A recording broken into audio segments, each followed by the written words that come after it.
3-1 win out in St. Louis. Reacting to all of it with Jon and Jim. All right, San Diego and Southern California, what's going on? It is hour one of Jon and Jim. Let's get serious. A lot is going on. Our fear was that Jim was going to ruin everything, and to this point, that didn't happen. So that's a credit to Jim for going to the Aztec game. So Jim goes to the Aztec game Saturday night with Aaron. And I'm thinking this isn't going to go well because Jim hasn't been there in a while. And we've talked about it before. He didn't go the year they went to the national championship, so I'm like, stay away. But this was only the third game all year they didn't trail. And I don't know if it was a laugher, but it kind of was. They led by 26, 39-13. Got close for a moment. Jim texted me, what if they blow this? And then Nick Boyd hit a corner three, and the rest was history.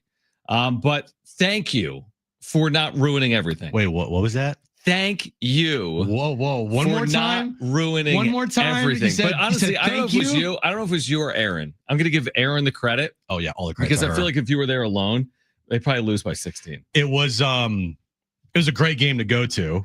Yeah, sure was. It was they had a 15-0 run in the first half there. They did? They were, I think in the first half at one point, they were shooting like 60% from the field. I think they shot over 60% in the first half, actually. They did? Okay, That's what I saw, yeah. Over 60% in the first half. The game would have been more of a blowout in the first half if they made some more of their free throws. But it was a complete beatdown of Nevada. And I'm sitting there just saying, like, thank you, God. Because I know it wasn't like close. You have to worry. Wasn't close. There was no worry at all. Yep. There was no like, Jim, you need to leave now. 100%. None of that. It was a nice, easy win. Easy. They played great. It was a perfect senior night because, on senior night, you want to get your seniors in the game. And in this case, it was kind of difficult to do that unless it was a blowout because they needed to win this game. And thankfully it was a blowout. So they got their seniors in at the end there and they all got to see the floor, which was awesome. The atmosphere was great. It was a packed house. The show was awesome. It was a whiteout. All in all, you're welcome. You're welcome. Well, here's the question. Yeah, thank you, Jim. I guess here's the question. Have they done enough or do they still have more work to do? You always want to kind of add on. They're on the right side of the cut line for March Madness today, but there's a reason they call it March Madness. And now we're in championship week and Selection Sunday's 6 or 7 days away, whatever you want to say, Sunday. Today's Monday, so 6 days away is Selection Sunday. If the season ends, every bracketologist, I went to Bracket Matrix today, of course. I mean, I live there. Yeah, of course. I think there's 150 brackets and they're in all of them. But if they lose to Boise on Thursday, do we need to send you out to Vegas after this big win? Are you now like the mascot or the good luck charm? So at halftime, they're up, like 20 something, maybe more. I mean, did Nevada score 20 points in the first half? It's like 42-17 or something. No, it was closer than that, but they were up like 20. Yeah. So halftime, me and Aaron, we go up, we get pizza, we come back down, and our seats were against like a railing. And in the first half, I was sitting next to the railing. Aaron was on my right-handed side. And as we're walking down to our seats, as halftime comes to a close, second half's about to start, she goes, "Hey, can I sit on the other seat?" And I'm thinking to myself, you know what? In a close game, probably not. But because this is a blowout, absolutely. So did you say that in real time? Like we really shouldn't switch seats? No, I was thinking you were that. Thinking that. I was thinking that. Yeah, you can't switch seats. And I put that on you. So the final score was what, 19 points? They win by 29 if you didn't move seats. So yeah, Aaron sits in my seat that I sat in the first half. And Nevada was making them a run. And it got down to 14. Yeah, they were on a run. I remember I texted you. I go, dude, if they blow this, am I ever going to hear the end of it? No, you just said, what if they blow this? And by the time I saw it, they then hit a corner three to stretch it back out. And yeah, it Nick really Boyd had that great three to beat the shot clock. I mean, Miles Heidi's hitting threes. You're like, what's happening here? It was a good night. So, yeah, I mean, listen, if they lost the game, they would have been on the wrong side of the bubble. But they won the game. They're on the right side of the bubble. Do they stay on the right side of the bubble if they don't beat Boise? Now, just beat Boise is the simple answer there. But easier said than done. We don't know about Magoon-Guas availability for Thursday. San Diego State's beaten Boise twice this year. Boise's going to have to win the Mountain West tournament to get into the NCAA tournament. There's a ton on the line, is my point. So you can hear it right here Thursday at 2:30. Ted Leitner on the call from Las Vegas. I'll be there as well. Pre-game coverage will begin at 1:30 for San Diego State. And again, Boise State in the Mountain West quarterfinals. Now, Kevin Acee will join us today at 5 p.m. Marcelo Balboa, by the way, MLS season pass. He was on the call from Salt Lake. He'll be on the call this weekend in San Diego for SDFC. He'll join us coming up at 4:30. But again, Kevin's going to join us coming up at 5 p.m. So the Padres over the weekend, well, they won a game, right? Because when we went to, when it was the weekend, they still hadn't won. They had like a 9 or 10 game losing streak. They won a game. They won over the weekend. Yes. And now today, thank you, God. What's played out today? Michael King has allowed some runs. Fernando Tatis Jr. just homered today. Oh, must be nice. So, but Cactus League, we got 2 weeks, folks. We're 17 days out. Merrill just struck out swinging. 17 days out. How are we feeling right now? I mean, this roster's coming together. A 5th starter spot is still being discussed. What are they going to do at catcher? What about left field? So Kevin will have the latest coming up at 5 p.m. from Peoria. Yeah, Michael King pitched today, went 2 2/3, gave up 3 runs. Okay. Right. Whatever. Manny did nothing. Tatis at the home run, like you just said. Okay, it's great. We are, I feel like, in ramp it up mode a little bit. Like we're almost there. Right. With 17 days or 16 days remaining now until the start of the season, it's ramp it up time. And you're seeing guys get not 1 at bat, but maybe 2 and 3, hell, maybe 4 bats in a game just to like really start the ball rolling here. You're going to see starting pitchers be stretched out a little bit more instead of going 1 inning, closer to 4 innings, depending on how many pitches they have. So the thing's getting trimmed down now. We're trimming away the fat. And the next couple of weeks here, you'll see more of the everyday regular lineups than not. Yeah. No, exactly. Which is nice. Because, I mean, half the time for the first couple of weeks of spring training, I mean, let's be real here, that there has been nothing of any significance on the field, in my opinion, other than maybe some the 5th starter competition, which is again dwindling down. Waldron, to me, he's out of the mix. Randy Vasquez in it, but Johnny Brito out of it today, according to Mike Schultz. So you're down to what, like Colic, Hart, and Vasquez to be our 5th starter. So that's about it. They claim Waldron is still alive for it, but yeah, I'm with you on that. And he has not pitched well this spring. Here's really the story of spring training. Let's hear from Ken Rosenthal, because the offseason was, do they trade Michael King or Dylan Cease or Luis Ariz? Do they have the money to keep this whole thing together? And now here we are in the middle of spring. Is another shoe going to drop or not? Ken Rosenthal wrote about this over the weekend and then spoke about it this weekend as well. There's Ken Rosenthal on whether or not he thinks Dylan Cease will be traded before the start of the year. With Cease, it's been my impression from the beginning and the way he has operated all off season that Padres GM AJ Preller wants to keep this team as strong as possible. He doesn't want to trade anybody, and he really hasn't traded anybody for all the talk. Instead, he's added Nick Pivetta and Jason Hayward and some other players as well. Nothing major in terms of salary for this year, even Pivetta, but he is trying to build the strongest team possible. So while, yes, the demand for Cease seemingly could be higher, should be higher given all the injuries, I don't necessarily expect a trade to happen. I will say this. AJ Preller is the one GM who will make trades in March. He will make trades in April, in May, every calendar month that you can think of, he will make a trade at that time. He's not afraid to do it. He doesn't care. He's not restricted by the calendar. So from that perspective, sure, it's possible, but I don't see it happening. All right, so that's pretty definitive. Ken Rosenthal saying, I don't see it happening regarding a trade of Dylan Cease. And we thought that after they came to terms on his final year before free agency arbitration. Like, I would have been surprised if King or Cease, after everything that's played out with arbitration this offseason, were dealt. But now that we're 2 weeks away and you got Michael King and Dylan Cease, and it doesn't sound like Luis Ariz is on his way out the door. I mean, they've got a very similar roster. Not all the pieces, but they've got a lot of similar pieces from last year's team that won 93 games, including some of the really good pitchers in King and Cease.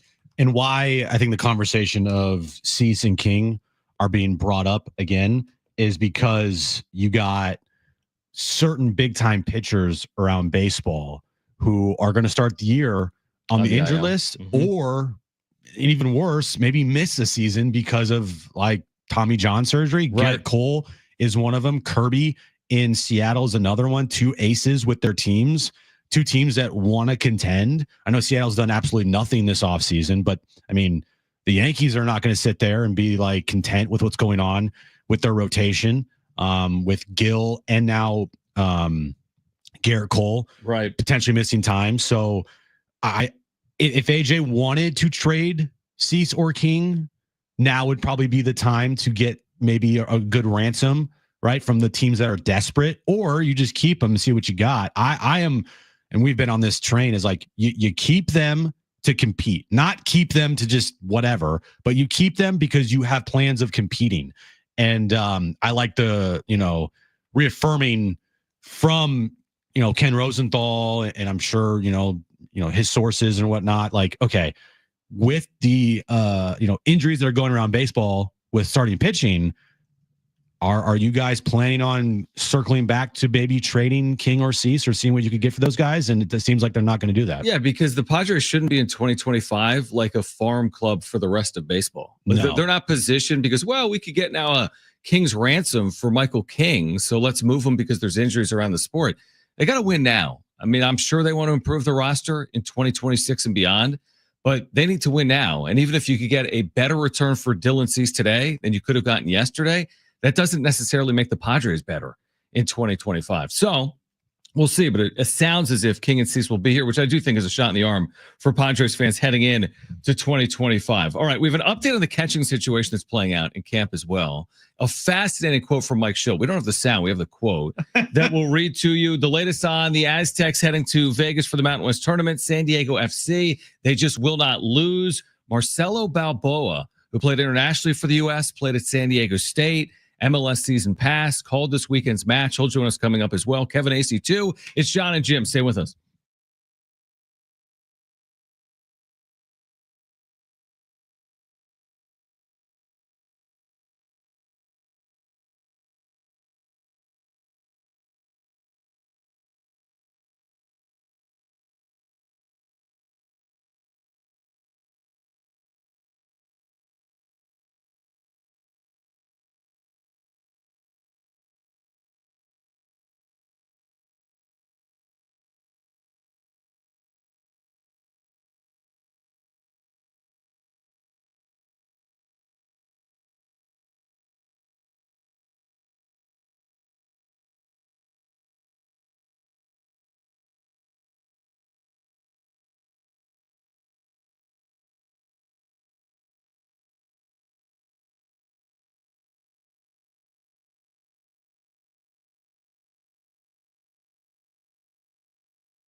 All right, Monday, March 17th, 2025 iHeartRadio Music Awards coming back live on Fox, celebrating the music and artists that you loved on iHeartRadio over the past year and giving you an exclusive first look at the biggest songs coming in 2025. This year, we celebrate Lady Gaga with the coveted Innovator Award. Also watch a special musical tribute and iHeartRadio Icon Award for Mariah Carey, hosted by LL Cool J with performances by Bad Bunny, Billie Eilish, and more. Join us for our iHeartRadio Music Awards live from the Dolby Theater in Hollywood, Monday, March 17th, live on Fox 5 and on iHeartRadio at 5 p.m. I woke up in the middle of the night last night, and I thought Kristen was talking to me. I fell asleep with my earbud in, listening to something on bracketology. I do that all the time, but not on bracketology. You know what I mean, though? Like you fall asleep with all the time. AirPods in. Yeah.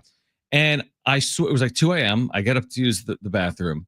I swore Kristen was just talking to me, and it was Lady Gaga in my ear being interviewed about something, but it sounded like Kristen to me. And I even said, I said, "What are you saying?" She's like, "What are you talking about?" I'm like, "Oh, so you're in my ear." Yeah, because you probably fell asleep with your phone on a podcast.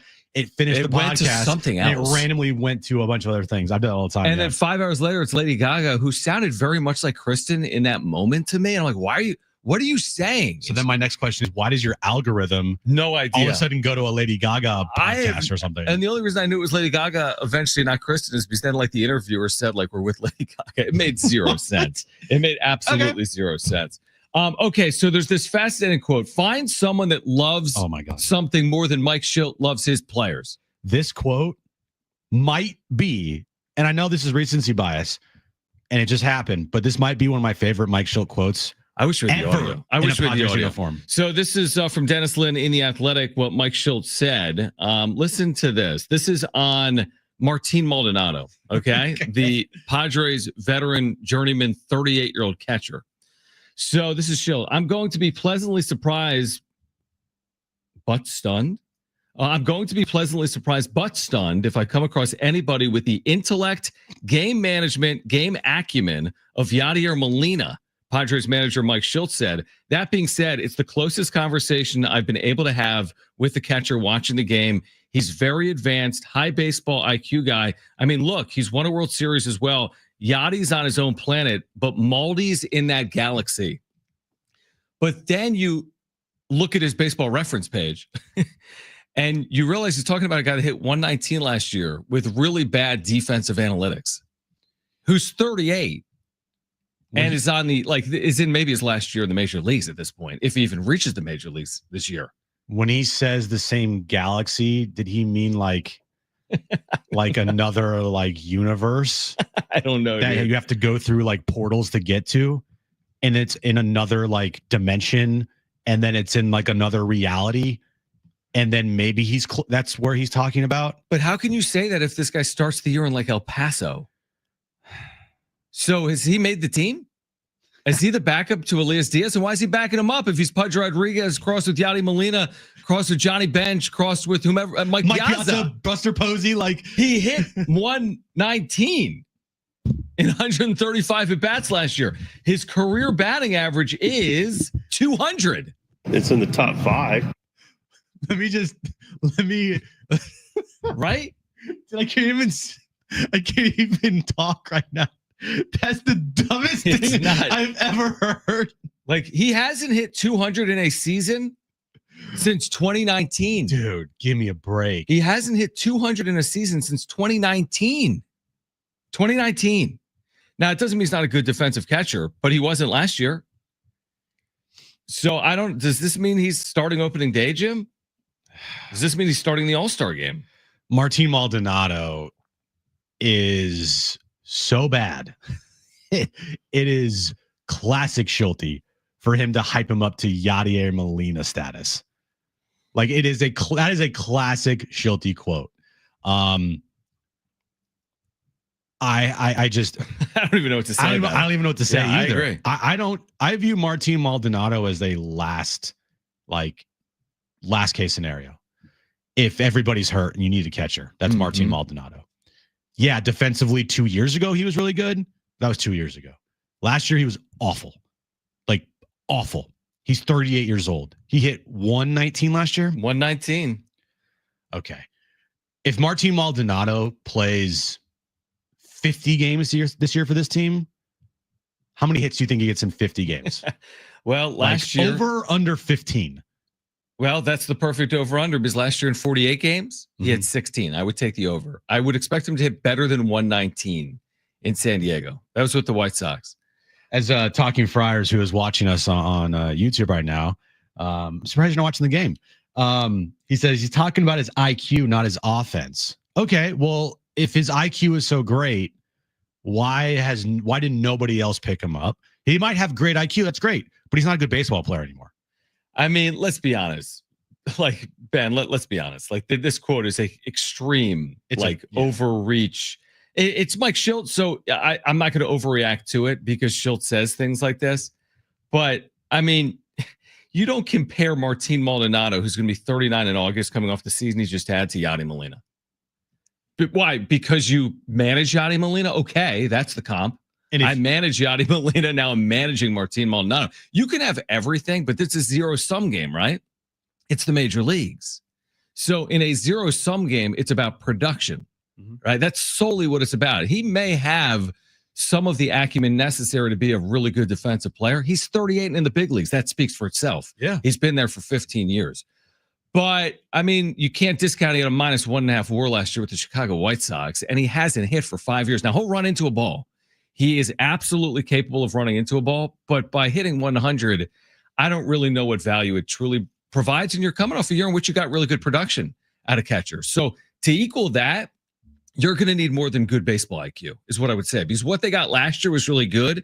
To replicate that, you're going to need something unforeseen out of Martin Maldonado, if they're even asking him to be that guy. Yeah, and it's great. I mean, if his IQ, which Shildt is saying is next level, that's great.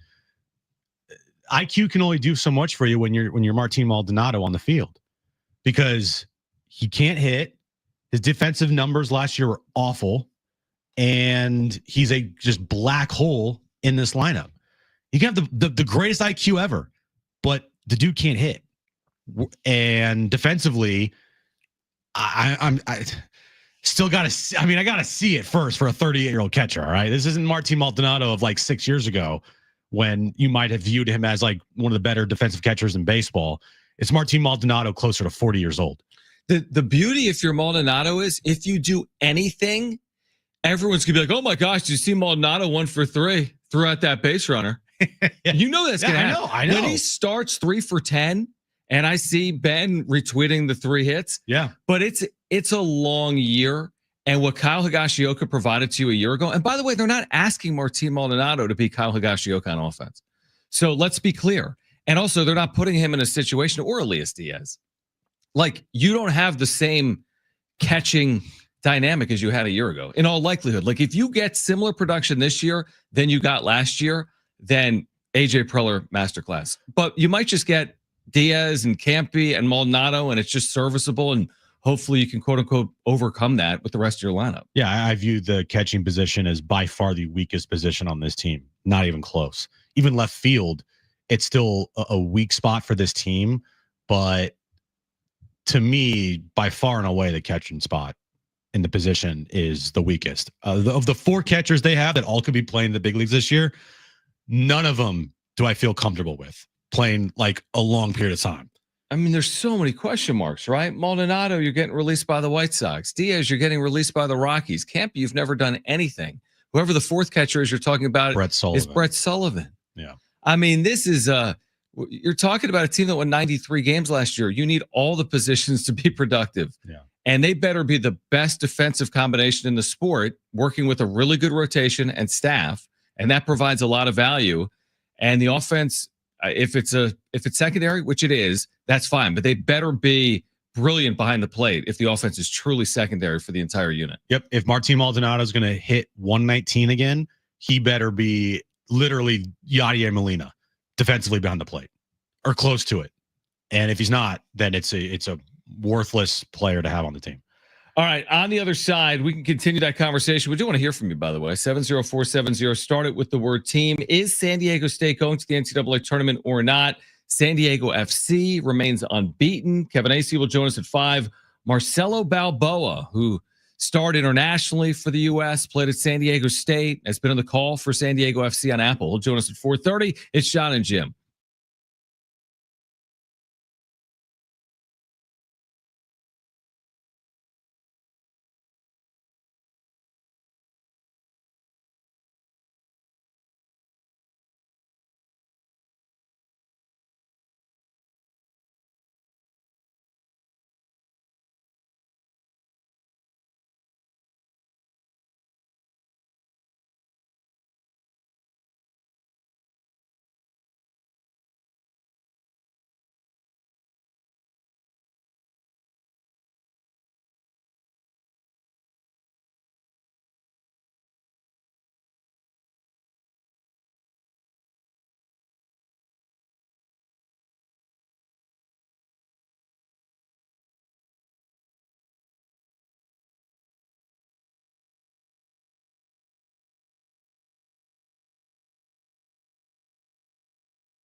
All right, this update is brought to you by the Jim Petrell Real Estate Team. We'll start with the Padres Cactus League play. They're playing the Cincinnati Reds today in Peoria. They trail the Reds 3-2. Who cares? Fernando Tatis Jr. He had a home run in the game, and Michael King went 2 2/3 innings, giving up 3 runs, walking 3, and only striking out 1. San Diego State coming off their win against Nevada over the weekend. Start the Mountain West Conference tournament this Thursday in Las Vegas. Their first game will be against Boise State at 2:30 p.m. You can listen right here on San Diego Sports 760. San Diego FC remains undefeated as they beat Salt Lake on the road to pick up 3 more points. They currently are second in the Western Conference. They're going to take on Columbus this Saturday at Snapdragon Stadium, 7:30 kick, 7 p.m. pregame. Listen right here on your home for SDFC, San Diego Sports 760. And NFL free agency today, Sam Darnold signing with the Seahawks, Justin Fields going to the Jets, and Devontae Adams going to the Rams. Would you like to know what your home would sell for today? Get a simple text message with your home's value by texting your address to 855-600-6000. You'll get no phone call, just a text. Jim Petrell has the buyers. Simply text your address to 855-600-6000.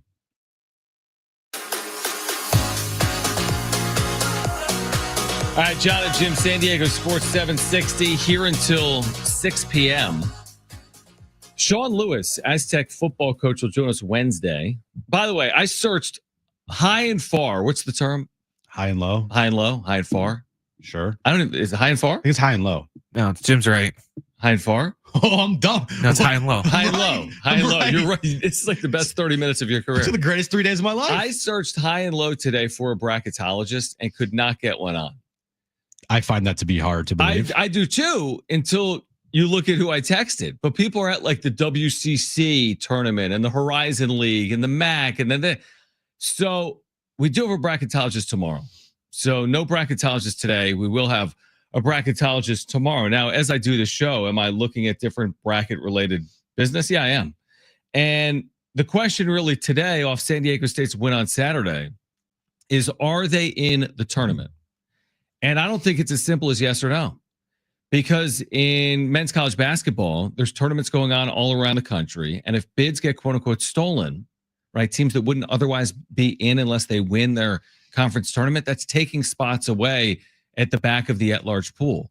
So again, I think what I've said really for weeks on end, I think if we had the conversation today, I think San Diego State's in the tournament. But Selection Sunday isn't on Monday. It's on Sunday. So how does this play out over the next 6 days? I think they take care of it themselves just by beating Boise. Easier said than done. So if they beat Boise on Thursday, I believe San Diego State is in the NCAA tournament. I don't think they should have to be in Dayton. I think they're firmly in the field if they win on Thursday. But the question is this: what if they don't win on Thursday? Are they going to hear their name called on Selection Sunday or not if they don't win on Thursday? That is the $1 million question for the Aztecs heading into the final week of the year. I think just to make it less stressful on everybody, winning on Thursday would be very helpful. Sure. I don't think it would be a death knell if they lose to Boise State, but it definitely will not be as for sure. Like it will be definitely stressful times here until Selection Sunday for this Aztec team if they lose to Boise State on Thursday. You can hear the Selection Sunday show on San Diego Sports 760 Sunday at 3 p.m. So I agree with you. I think that over recent history under Brian Dutcher, I mean, he's done such an amazing job that they're firmly in the field every year. I mean, he's coached here for 8 years as the head coach. In the first 7, they've been in the tournament 6 times. And all 6 of those, they weren't really on the bubble. They were firmly in the field or they won the Mountain West Conference tournament. This is really the first time in forever that San Diego State has been in this spot. The last time it came down to Selection Sunday for San Diego State, someone correct me if I'm wrong, is when they missed out. They might have been the first team out when they lost a game at Petco about 10 years ago to USD. Oh, yeah. That's the last time it came down to Selection Sunday for San Diego State, and it was in or out. And I think they may have been the first team out. Now, if history is any indication, that team went all the way to the Mountain West Championship game, lost just 2 games in the league, and was still left out of the NCAA tournament. But they lost to USD at Petco Park. They lost to Grand Canyon that year. They lost to Little Rock that year as well in the non-conference. So the point is, it's been a while for San Diego State. It's been a long time since they've been sitting on the bubble the final week of the year, like 10 years probably. Yeah. And when you look at their resume this year, they don't have that, out of conference loss on a neutral floor that's really, really bad. They don't have that in-conference loss that's really, really bad. They have a couple losses that you don't like to see, right? But all in all, the resume, I still think is pretty good. Pretty good. It's not like super solid, but I think it's pretty good. You have the win over Houston, the Creighton, the 2 Boise wins. You do have a win over New Mexico. Colorado State, and you have no losses against the Air Forces of the world, Wyoming, San Jose States of the world, which is also good. I have 2 fears. I mean, in general, I have more. I don't like sharks. I don't like riding bikes. I mean, I have fear in life. You have fear of meat? Not really. I just don't eat it. But I have general, do I fear an asteroid? I don't, because I can't control it. But do I fear getting in the ocean and getting eaten by an animal or something in there? Yes, I do. But here are my 2 fears as it relates to San Diego State and Selection Sunday. What if a bid is stolen in the Mountain West? Does that impact the Aztecs? If Boise State or Colorado State win the Mountain West tournament, does that take the spot away from San Diego State? I think that's a legitimate question. And then my other fear is, what if bids are stolen around the country over the next week. Last year, there were 5. That was like an all-time high. You got to pray that doesn't happen again. So if it's kept to like 1, 2, 3, I think you feel decent about it. If it gets higher than 3, you almost have to win, to your point, on Thursday. So, and again, we're going to, if they make the tournament, circle the Houston game because that's a huge win. Yep. Only 4 teams all year have beaten Houston. They've been beaten once since the Aztecs beat them. Isn't that amazing? They've been beaten once since November 30th, and it was in overtime. That's the only time Houston has lost, is one game in overtime to Texas Tech, I think, like a top 10 team. So that'll be a big reason why San Diego State does get in. I was over there earlier today, and if they do get in, I'm going to double down on what I've said a lot, which is like, this is as good of a coaching job as you could possibly do. Considering Reese Waters, considering Magoon Gwath, you look at the youth on this team, they've gotten better. They're 21-8. Like, you get this team to the NCAA tournament, is an incredible accomplishment, but they still have to do it. Mm-hmm. And that'll play out over the next 6 or 7 days. And if Magoon is healthy, right, even if he's not healthy, you watch this team, they're a tournament team. They look like a tournament team. Mm-hmm. They play like a tournament team. They should be in the tournament. It's all about the metrics and the numbers and all that stuff that, which college basketball is now based on and how teams are judged on to make the NCAA tournament. But you watch this team play every single night, and if Magoon is healthy, like, give me a break. They're a tournament team. Yeah, I mean, Magoon's a big part of it. You're right. Now, is he going to play this week? That's going to be fascinating to see. Like, if he plays against Boise State, it gives you a better shot, obviously, of winning. He's been so impactful for this team. Will he play if they make the NCAA tournament? There's just so many questions. That's the beauty of this time of year. I mean, it is truly madness. You could be in, but in Dayton, you could be out. You could be all the way through to the round of 64 and not have to play in Dayton in the first 4. Like, all of that is a distinct possibility over the next 7 days. But yeah, what causes me to lose sleep isn't as much Thursday's game as it is this idea that Colorado State or Boise State wins the Mountain West tournament. Because that, to me, could be a scary proposition for San Diego State, because it looks like New Mexico and Utah State are in. If then Boise State or Colorado State gets in, what does it mean for San Diego State? Yeah, you almost, if San Diego State's not going to win the tournament, you almost want either you want Utah State or New Mexico.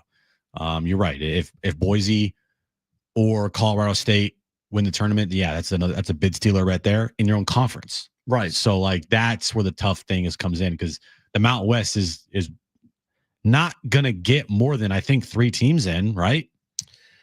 That's the question.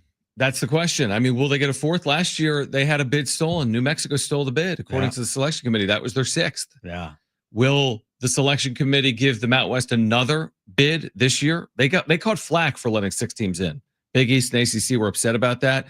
Will the Mountain West get 4 this year if Colorado State or Boise State win the league and include San Diego State? That's the question over the next 7 days. All right, speaking of getting into the tournament, San Diego FC should get into whatever tournament there is, because they just don't lose. MLS Cup. 3 matches. I don't think the playoffs are the MLS Cup, but they should go straight to the MLS Cup. That's what They should go straight to the postseason. Yeah. Another road win for San Diego FC. We'll react to that on the other side. Marcelo Balboa will join us to talk about it at 4:30. Kevin Acee is on the show at 5 p.m. It's Jon and Jim.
right, the Aztecs in Vegas Thursday afternoon. That's going to, what's the word I'm looking for? Like eliminate the Jon and Jim show for Thursday?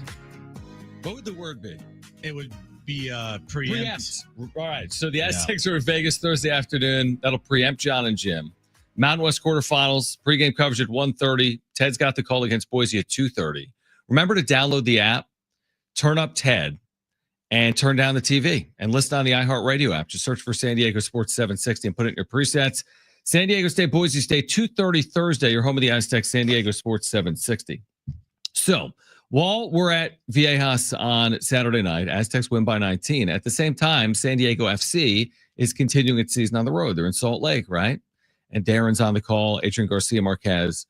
And I saw on my phone, they're down 1-0. I'm like, season's over, but it's fine. They hadn't lost yet. Season's over. You know, it's the come back to earth moment. It's been a great start, but Tony Gwynn opening day a little bit. Like it's match 3 now. It's not match 1.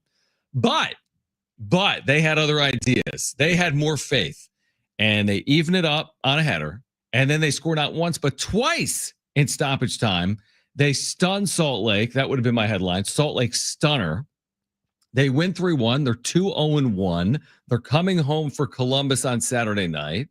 You can't ask for more than this. Now, I'd like Chucky Lozano to come back. I don't know when he'll be back, but that's something I think they'll obviously need over the next 30-plus matches. But 2-0-1, you said you'll take 5 points after 3 matches. They got 7 now.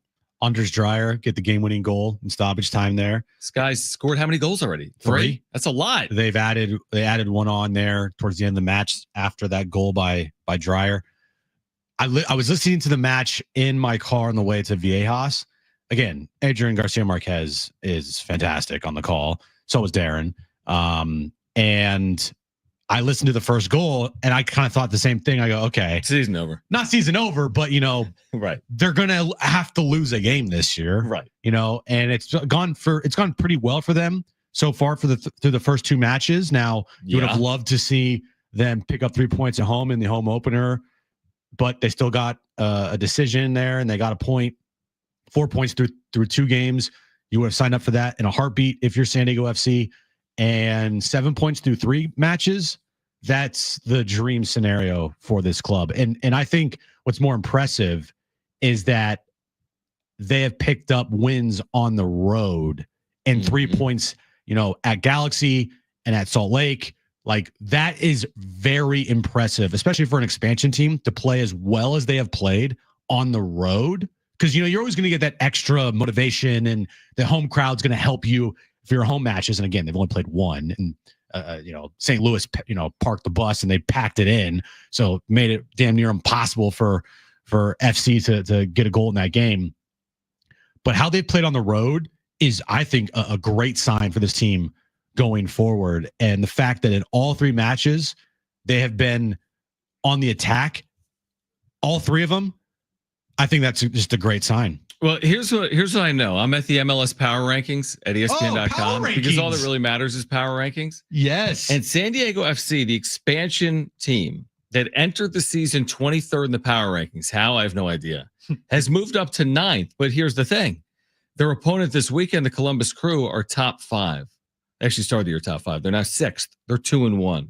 So this will be a test, obviously, this weekend against the Columbus Crew. Now, LAFC is still in the top 5, and they won the MLS Cup last year, and San Diego FC already has won there. The thing for me, here's the storyline for me. It's Shuki. Like, is he out for a short period of time, or is he out for a long period of time? It's hard to sustain success without a star the longer he's out. Like any sport, you miss a player for a game, you can win. And right, if Manny Machado doesn't play on a Tuesday night, you're capable of winning. If Manny Machado doesn't play for the season, that's much more dire than if he doesn't play for a game or a series. So is Chucky going to miss, like you said last year, I think he missed 2.5 months with a hamstring, or is it going to be 2 weeks with a hamstring? Could he be back this weekend, or will it be at some point later this spring or summer? That to me is the real storyline for San Diego FC moving forward. Well, you're asking, like, how does this team look without Chucky in their first full match? They looked really good. Yeah, but again, 1 match doesn't make a season. I know, but I do think it's a good sign of how they played without Chucky. Now, they did have a week to prepare without him, so I think that obviously helps as well. And they'll have this upcoming week to prepare probably without him for Saturday's match as well. But have they said that?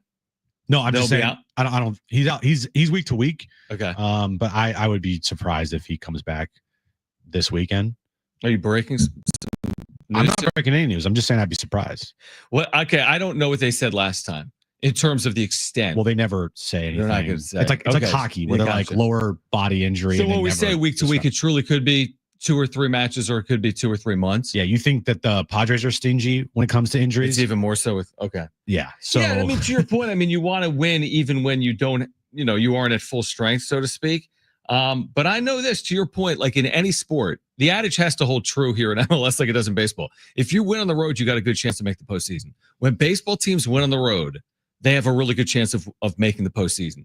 It's got to be the same here. It's got to be harder to win on the road in Major League Soccer than it is in Major League Baseball. You start picking up points on the road, and they're going to have this ridiculous home field environment. We saw it, even though they didn't score the other night, but they still got the point. They'll be fine at home. Like, I have a very good feeling about what they're going to do at home. It's what do you do on the road over the course of 17 road matches? Well, guess what? We know they got 2 wins on the road. That is really encouraging in the quest to potentially get to the postseason as an expansion team in 2025. And what winning on the road does for this team is it creates the excitement level to keep building and building and building. So, the intrigue for this team continues to grow. Right. So you have played 3 matches so far, and I would argue that it's probably gone as well as you could hope for in your first 3 matches, other than not picking up a win here at home in your first ever home match. But you couldn't have asked for a better start for this team. You really couldn't have. And now home field advantage is going to be a real thing. You keep winning, the fan base is going to be excited. The casuals are going to want to see what's going on. The buzz around the city will continue to grow. As we say, it's like the more you win, the more the fans get into it. We've seen that with Petco Park. Padres started winning. Fans started to sell that place out. You're going to see the same thing at Snapdragon Stadium. I think that the first 3 matches so far have gone pretty close to as perfect as you could ask for an expansion club in their first year. I'm looking at the seating chart for Saturday night against Columbus Crew, and they've sold over 30,000 tickets. So they'll have a huge crowd. I mean, there's hundreds of seats available, but there aren't thousands. Yeah. So they'll have a huge crowd. And by the way, for people who are saying, hey, it was tough for me to go to the first match, it was hundreds of dollars to get in. You can get in right now for $50, $60. Yep. So for people who said, hey, $150 was too much for me, we said, well, look at the pricing for some of the future matches. It's like $40. And right now it's $50 or $60 for the second match. It's a Saturday night. So, I mean, they're going to draw. They're going to flat out draw. They plan a lot of Saturday nights. LA's coming here in 2 weeks, LAFC. That thing will sell out. I mean, they're playing in the largest soccer-specific stadium in the country, 35,000 seats. They will consistently draw 30,000 fans in 2025. Just go look at Ticketmaster. You can look it up. They're going to consistently draw 30,000 fans, which is really, it's very, very impressive for Major League Soccer. And again, this is a big stadium. This is not a small stadium. To draw 35,000 people, that's an accomplishment. And just to remind everybody that was complaining about the ticket prices for the home opener, it was the home opener. The first ever match in the club's history, right? When if this team makes the postseason, whenever it does, this year, next year, whenever, guess what? Those ticket prices, if they happen to play at home, will be expensive as well, just like they are for the Padres. The home opener for the Padres is going to be expensive. Playoff tickets are expensive. It's like, I don't know. The people complaining about ticket prices are just stop. It's just, I mean, I guess it's a good thing. It's a good thing if there's a lot of demand for a product. And that's what it is. I mean, if there's demand for a product, that's better than the opposite, nobody being there, but you can get in for $5. What's the sustainability model of no one being there and you can get in for $9? It's not very good. Like, do you want to go watch a crappy team for $9, or do you want to pay $75 to watch like a really good team? There you go. Exactly. So, all right, hour 2 of Jon and Jim on the other side. NFL free agency underway, a wild start to it. Plus, coming up at 4:30, Marcelo Balboa, MLS season pass, a former international defender for the U.S., played at San Diego State, has been on the call these last couple of matches. Will join us at 4:30, and Kevin Acee will join us at 5 p.m. It's Jon and Jim. Stay with us.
All right, this update is brought to you by the Jim Betrell Real Estate Team. Padres Cactus League play today. They trail the Reds 5-2. Who cares? Tatis had a home run in the game, and Michael King went 2 2/3, allowing 3 runs, walking 3, striking out 1. Moving over to the Aztecs, coming off their big win against Nevada over the weekend. They'll take on Boise State in their opening round game of the Mountain West Conference Tournament Thursday at 2:30 in Las Vegas. San Diego FC remains undefeated as they beat Salt Lake on the road to pick up 3 more points. They currently are second in the Western Conference, and they'll take on Columbus this Saturday at Snapdragon Stadium, 7:30 kick, 7 p.m. pregame. Listen right here on San Diego Sports 760. And NFL free agency is underway. Sam Darnold, he's going to the Seahawks. Justin Fields to the Jets. Devontae Adams to the Rams. Would you like to know what your home would sell for today? Get a simple text message with your home's value by texting your address to 855-600-6000. You'll get no phone call, just a text. Jim Betrell has the buyers. Simply text your address to 855-600-6000. The Padres split the weekend out in Arizona. The San Diego State Aztecs end the regular season with a win on the Mesa. After the miss there by Sanders, drive inside by McKinney. Drive to the right hand off the glass. Got it. And he was fouled. Next, it's the Mountain West Tournament out in Vegas. And San Diego FC stays away from the loss column. Tomas Angel puts a little air under. Negre! Goal! Goal! A 3-1 win out in St. Louis. Reacting to all of it with Jon and Jim. All right, San Diego and Southern California, what's going on? This is hour 2 of Jon and Jim. Kevin Acee, a full reaction to this Padres-Reds game going on right now. Did you see that Tyler Wade bunt? Yeah, I tagged you in that Tyler Wade bunt on social media. Beautiful bunt by Wadey. But the Padres are trailing 5-2. So Kevin Acee will join us. The latest from Peoria coming up at 5 p.m. Marcelo Balboa played at San Diego State, is a commentator for MLS Season Pass, was on the call this past weekend. Will be again this weekend from Snapdragon Stadium. He'll join us coming up at 4:30. So we spent the first hour on the Padres and the Aztecs and San Diego FC. The thing that has allowed the NFL to maintain its dominance over every other sport in America is its relevancy in its offseason, whether it's free agency or the combine or the draft, or obviously the length of the season, which keeps getting longer. I mean, the NFL is basically topical 365 days a year, including today with free agency underway. And unlike baseball, they know how to do this thing. There's a lot of activity from day one. Tons of money has been doled out. The Seahawks signed Sam Darnold for over $100 million, and NFL 2025 free agency edition well underway on day one, and the trades that have come in over the last 48 or 72 hours as well. I would say that there's a lot of movement, but majority of the movement isn't like, top level players. It's more like the second tier.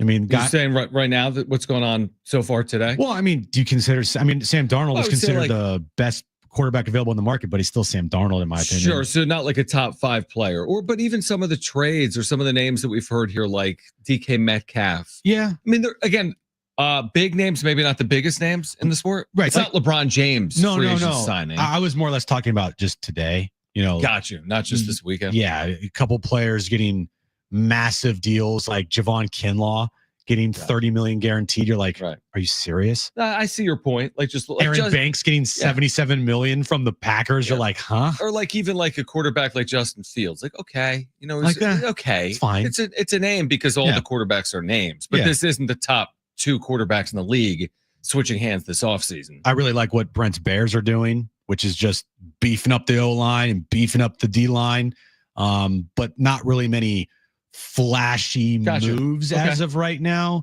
I mean, the DK Metcalf trade over the weekend, Devontae Adams to the Rams. Okay, yeah, he's going to replace Cooper Kupp, which it seems like it's going to happen. But if you take it, and I hate to do this because I do it with everything, but if you compare it to baseball, you know what I mean? This would be like if at the start of the winter meetings or at the start of free agency, you had high level moves occurring, and you don't typically. Now you're right. Maybe the NBA does it the best. I mean, the NBA's had years where, again, there was tampering as a part of it, but immediately once free agency, exactly. Once free agency started in the NBA, you would have players like LeBron James or Kawhi Leonard or whomever else over the years make these announcements. I've always thought that's good for the sport. I don't want to wait all offseason. I don't want the NFL. I don't want Sam Darnold to sign with the Seahawks August 1st. That to me isn't near as appealing as the free agency period opens. And you see a quarterback that had a really good year, choose his destination. A lot of these teams too are just, signing the depth pieces, right? But they're getting a lot of money. I mean, the salary cap has gone up, and these teams are giving out some big time contracts to players when you're like, what? Right. Like imagine throwing for 5 touchdown passes a year ago, like Justin Fields, and getting $20 million a year. But that's the cost of doing business for a quarterback in the NFL. Yeah. So the money in the NFL is crazy.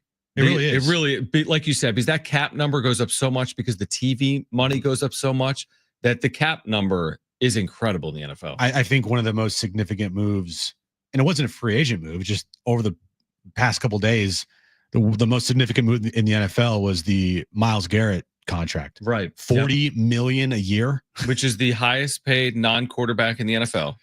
Most ever for a defensive player. Or offense other than a quarterback. Yeah, he eclipsed Bosa's contract. I think it's crazy how he demanded a trade, and then the Browns were like, how about $40 million a year? And he's like, sign me up. Leverage. Yeah. Players. Yeah. The best have it. Yeah. Right. So that to me, and then along with the DK Metcalf move as well, but Pittsburgh doesn't have a quarterback. So it's like, who's going to be throwing him the football, right? It's not going to be Justin Fields anymore because he's going to the Jets. And then the whole stupid saga with Aaron Rodgers, it's so mind-numbing because Aaron Rodgers, to me, it's 2025. It's Aaron Rodgers. It's over. Okay. The fact that ESPN, I mean, I'm looking on TV right now and there's like 17 segments dedicated to Aaron Rodgers. Like, stop. It's over. It's done. Aaron Rodgers is washed. Okay. Move on. But of course he won't retire because it's all about Aaron and he needs to stay in the headlines. And so I don't know where he's going to go because Seattle was a place. And then now Sam Darnold's going there. Is he really going to go to the Giants? That would be stupid if it was Aaron. It would be stupid for the Giants, let alone it would be stupid for both parties. That's what makes it so dumb. Right. So it's been a free agency frenzy for sure today in the NFL, but nothing where I'm like, whoa, that's fair type of reaction. I think, you can look at some moves where you're like, oh, it's a really good move. Like the center from the Falcons that went to the Bears. I thought that was a really good move for the Bears. And there's a couple of I think a couple other moves here and there, but all in all, nothing that was shocking in my opinion. Sam Darnold going to the Seahawks.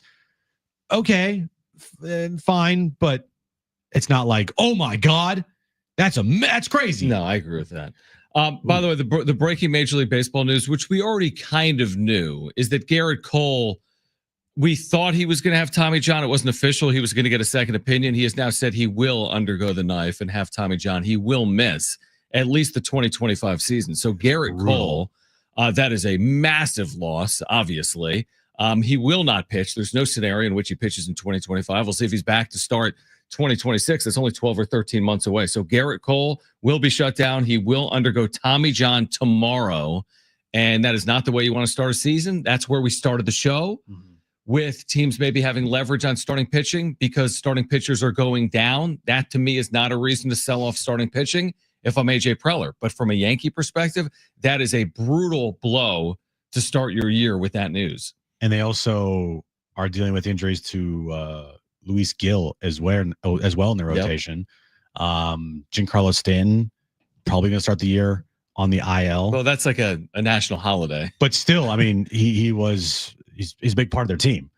And now Aaron Judge is looking around like, what's going on? Yeah, here? Where's Soto? So I it's smart that AJ Preller, in my opinion, did not trade Cease or King. I would have been upset if he did, regardless of the return, because nothing was going to impact this team like more than King and Cease this year. In those trades, maybe down the line, sure, but for this year alone, whatever Preller could have got back for Cease and King was not going to be better than Cease or King. And also to an earlier point, and I don't think this is a reason to move the player just because you have leverage down the situation because starting pitching's at a premium. If you are going to move Cease or King, you would wait until now. Because when spring training starts, we knew this was an inevitability. What did we say the key to the Cactus League was? It's getting out of it healthy. Make no mistake. The Yankees don't care what's going on in spring training in the Grapefruit League other than Garrett Cole. If they got out of this Grapefruit League with Garrett Cole, that's a win. Mm-hmm. They don't care what goes on. And I hate to simplify it that much, but it's true. Nothing matters other than health. Michael King gave up 3 runs today. Well, guess what? He's not having Tommy John tomorrow. No. You can live with those results. King, Cease, Darvish, Pivetta. Get them to opening day healthy. That's a good spring training. And hopefully, there's no assurance they'll do that. Hopefully, they can do that from now through the next 17 days. That's the key for the Padres to get off to a good start, hopefully. Yeah, no, that's all that matters. Now, last year, we were kind of saying the same thing about Joe. Yep. But Joe was also getting rocked in the Cactus League. He was. You're right. And we're like, is something wrong? Yeah. And you're like, what's going on here? Yep. And then he started the year injured and finished the year injured. And now he had Tommy John. And so that was that. Mm-hmm. But today, King giving up 3, it's fine. Not a big deal, right? Just be healthy, like you said. Yeah. So far, knock on wood, everything's been good for their top 4 pitchers. And that's the key. That is the key to this season is keeping those 4 dudes healthy. And if you get 28 plus starts from all 4 of those guys, you're living good. Yeah. What's the math there? So let's just use 30 as the round number, but you're right. So 30 times 4 is 120 games. Yeah. I mean, you're giving yourself a shot if they make those 120 starts. And that's why I've been saying this 5th starter spot, of course it's important. They're all important. But if 120 of your games are covered by those 4, let's not worry about the 40 that aren't. The 75% are more important than the 25%. It's much better than not having signed Pivetta. Because without Pivetta, you're like, well, I got 90 starts. What about my other 70 games? Right. But with 120 starts, I only have to worry about another 40 games. I kind of trust in the depth that they have, the Harts, the whomever else is, the Koliks, right? Go through it. They'll figure that out. And that's just, break it down even more, so 120 starts from those 4 dudes, just say it like give or take in a perfect world. All right. And those other 40 games, all you got to do is go 20-20 in those games and you're fine. And you would think that those 4 guys could get you, 60 to 70 wins. You're right. 65 and 55 plus 20 is 85 wins. You're at least now, Yeah. You're adding it up to be in the conversation. Yeah. And I think that right there is what you're asking for. Yep. And then hopefully a couple games that, you steal here and there. And now you're looking to push between the 85 and 90 win mark. And that's where you're going to have to be to make the playoffs this upcoming year. Cause the National League is a gauntlet. It is an absolute gauntlet with the Phillies, the Braves, the Mets, the Cubs, the D-backs, the Dodgers, you guys, the Padres, who knows what the Brewers are going to do, even though they lost a bunch of talent there. Giants, same thing. What are they going to do, right?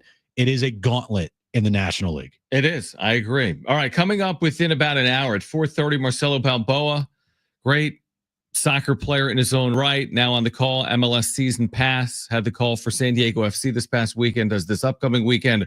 He'll join us at 4:30. Kevin Acee, our Padres insider, will join us at 5. On the other side, are the Padres to blame for the richest deal ever in baseball? We'll explain on the other side. It's Jon and Jim.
All right, Marcelo Balboa to talk San Diego FC at 4:30. Kevin Acee to talk about the Padres at 5. Jon and Jim, San Diego Sports 760 with you until 6 p.m.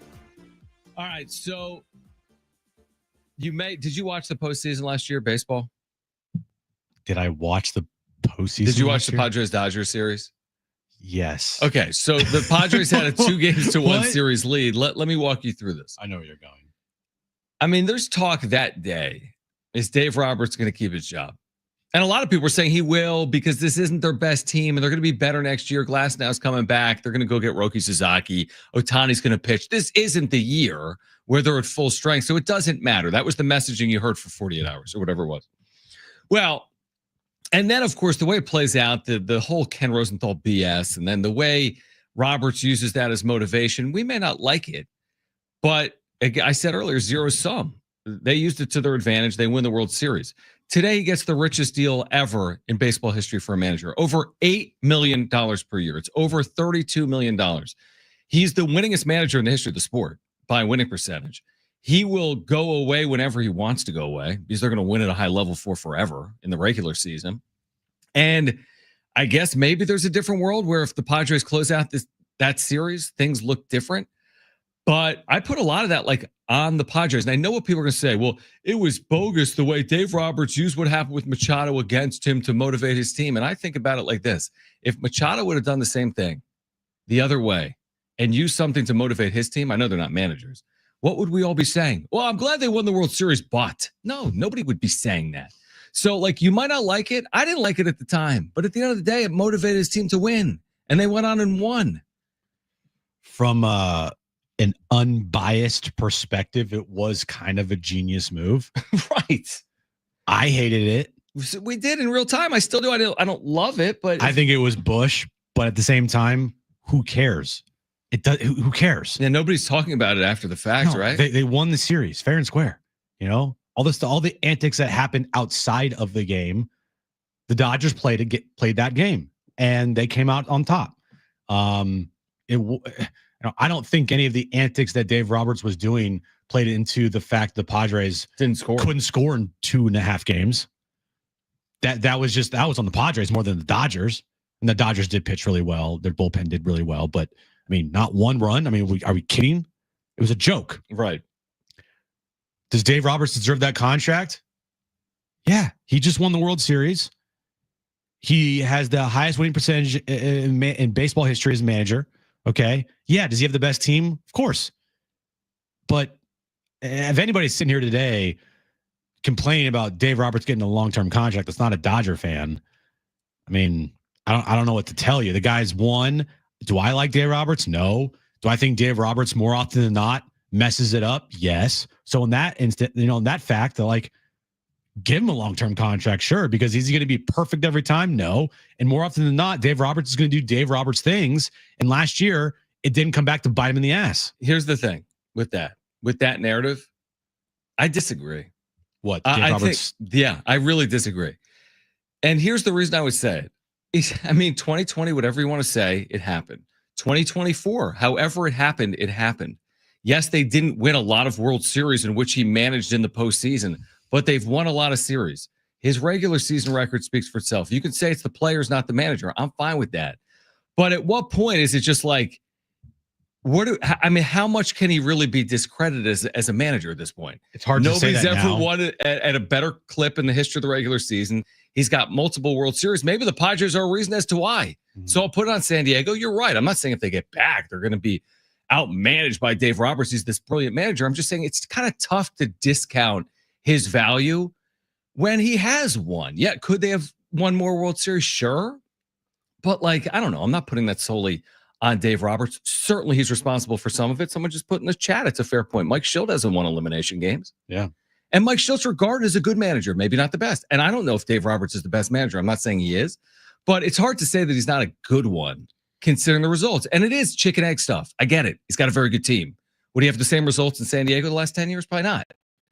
And once you win a World Series and get that monkey off your back, you tend to maybe not make the same mistakes that you made before. That too. and the game doesn't become as stressful. I mean, it's still stressful as hell. Don't get me wrong. It's a very stressful game, Right. especially if you're a manager, you're not on the field, but you have at least that, thing in your back pocket, in the back of your mind. Like, I've done this before. I can do this. Like, I know what I'm doing. Right. I know this move is going to work. I have confidence in these moves. And like, he's not going to second guess himself as much now in the future. But yeah, I think, you win a World Series and those questions tend to kind of go away for the time being. And we all know Dave Roberts is not going to be the manager of the Dodgers forever. Right.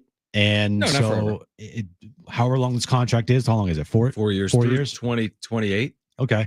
Yeah, my guess is he's only 52. Yeah, my guess is he'll be around for a while because the Dodgers aren't going anywhere. And when Dave Roberts doesn't want to manage anymore, then he'll probably walk. That's when Dave Roberts will, walk away. He's from a Dodgers perspective, I think he's earned that benefit by winning the World Series last year, finally getting over that hump, and finally winning a legitimate World Series with the talent that this team has had. You get the benefit of the doubt if you're Dave Roberts. Yeah, and like, it's not to say, I'm not saying he is the best manager in the history of the sport, or they're going to win more World Series with him or because of him. They probably would have won the World Series with another manager. Mm-hmm. So that's not the overall point. But you also go back a decade and say, if you really wanted him, you just could have had him. Like if it's that big of a deal, it's not a big deal. That's the thing. But I feel like there's this dynamic. Oh, Dave Roberts, he's a San Diego. The fact that he would do that with Machado it's his job. Yeah. His job is to motivate his team. And the truth is, if Schilt would have done the same thing, I said if Machado would have done the same thing, if Schilt did the same thing, we all would be celebrating that. That's their job. Wasn't it Manny that said he would have done this? Or what was it based off of? I remember Manny saying he would have done the same thing, but I don't think it was because of the Dave Roberts stuff. But it was something else. I know Roberts has said this offseason, or maybe as recently as spring training, like, I've got the most respect in the world for Manny. We've got this great relationship. It wasn't personal. It was professional. Right? We've heard that. But what did Manny say as far as something that he's like, I would have done the same thing? I don't remember. I forget. But I just remember Manny saying that. And we're like, see? Like, it's kind of what's fair is fair. I thought it all started with Ken Rosenthal making something out of nothing. That's different. That's BS. Yeah. That's carrying the water of the Dodgers. And that's bull, especially if you're a reporter, an unbiased reporter carrying the load for the Dodgers to build this narrative that the Dodgers wanted you to do. You hook, line, and sinker. You fell for it, Ken. And it worked for the Dodgers. Yeah, and that's on Ken. Yeah. But what Dave was trying to do and accomplish, did I not like it? Of course I didn't like it. Right. And do I not like Dave Roberts? Of course I don't like Dave Roberts. But it's hard for me not to sit here and be like, you know what? If the roles were reversed, I would have liked it if it was Schulte. Yeah. And now from San Diego perspective, just go easier said than done. You just got to beat him in the postseason, which they did in 2022. But they got to do it again. The whole thing blew up because Ken decided to stoop to that level and I was shocked. Be the whatever you want to call it, whipping boy of the Dodgers and completely carry that narrative to print. And make it this whole entire story. You fell for it, Ken, and you looked awful for it. It was probably, I would have to consider, one of the lowest, if not the lowest moments of Ken Rosenthal's entire career. That moment this past postseason. Yeah, no, I would agree with that. All right, Marcelo Balboa will join us at 4:30. We'll talk about San Diego FC. Kevin Acee coming up at 5 p.m. Is that good? The best and worst of the sports weekend coming up this hour. Stay with us on Jon and Jim.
This update is brought to you by the Jim Betrell Real Estate Team. Cactus League play in Peoria. Padres losing to the Reds 7-3. Whatever. Fernando Tatis Jr. has a home run in the game. Michael King went 2 2/3, giving up 3 earned runs, walking 3, striking out 1. San Diego State basketball coming off their big win against Nevada over the weekend. Start the Mountain West Conference tournament this Thursday. The first game will be against Boise State, 2:30 start time in Las Vegas. You can listen right here on San Diego Sports 760. San Diego Football Club remains undefeated as they beat Salt Lake on the road 3-1 to pick up 3 more points. They currently are second in the Western Conference.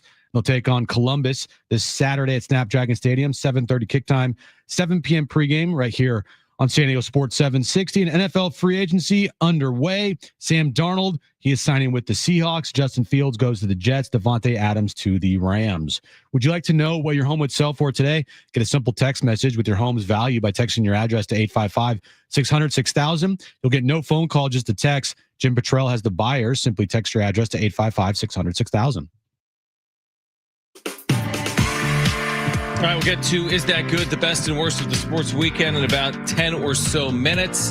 Kevin Acee at 5 p.m. Marcelo Balboa on San Diego FC's roaring start. 2 wins, 1 tie through 3 matches. He'll join us coming up at 4:30. I know you saw this story because you're a Steph Curry fan.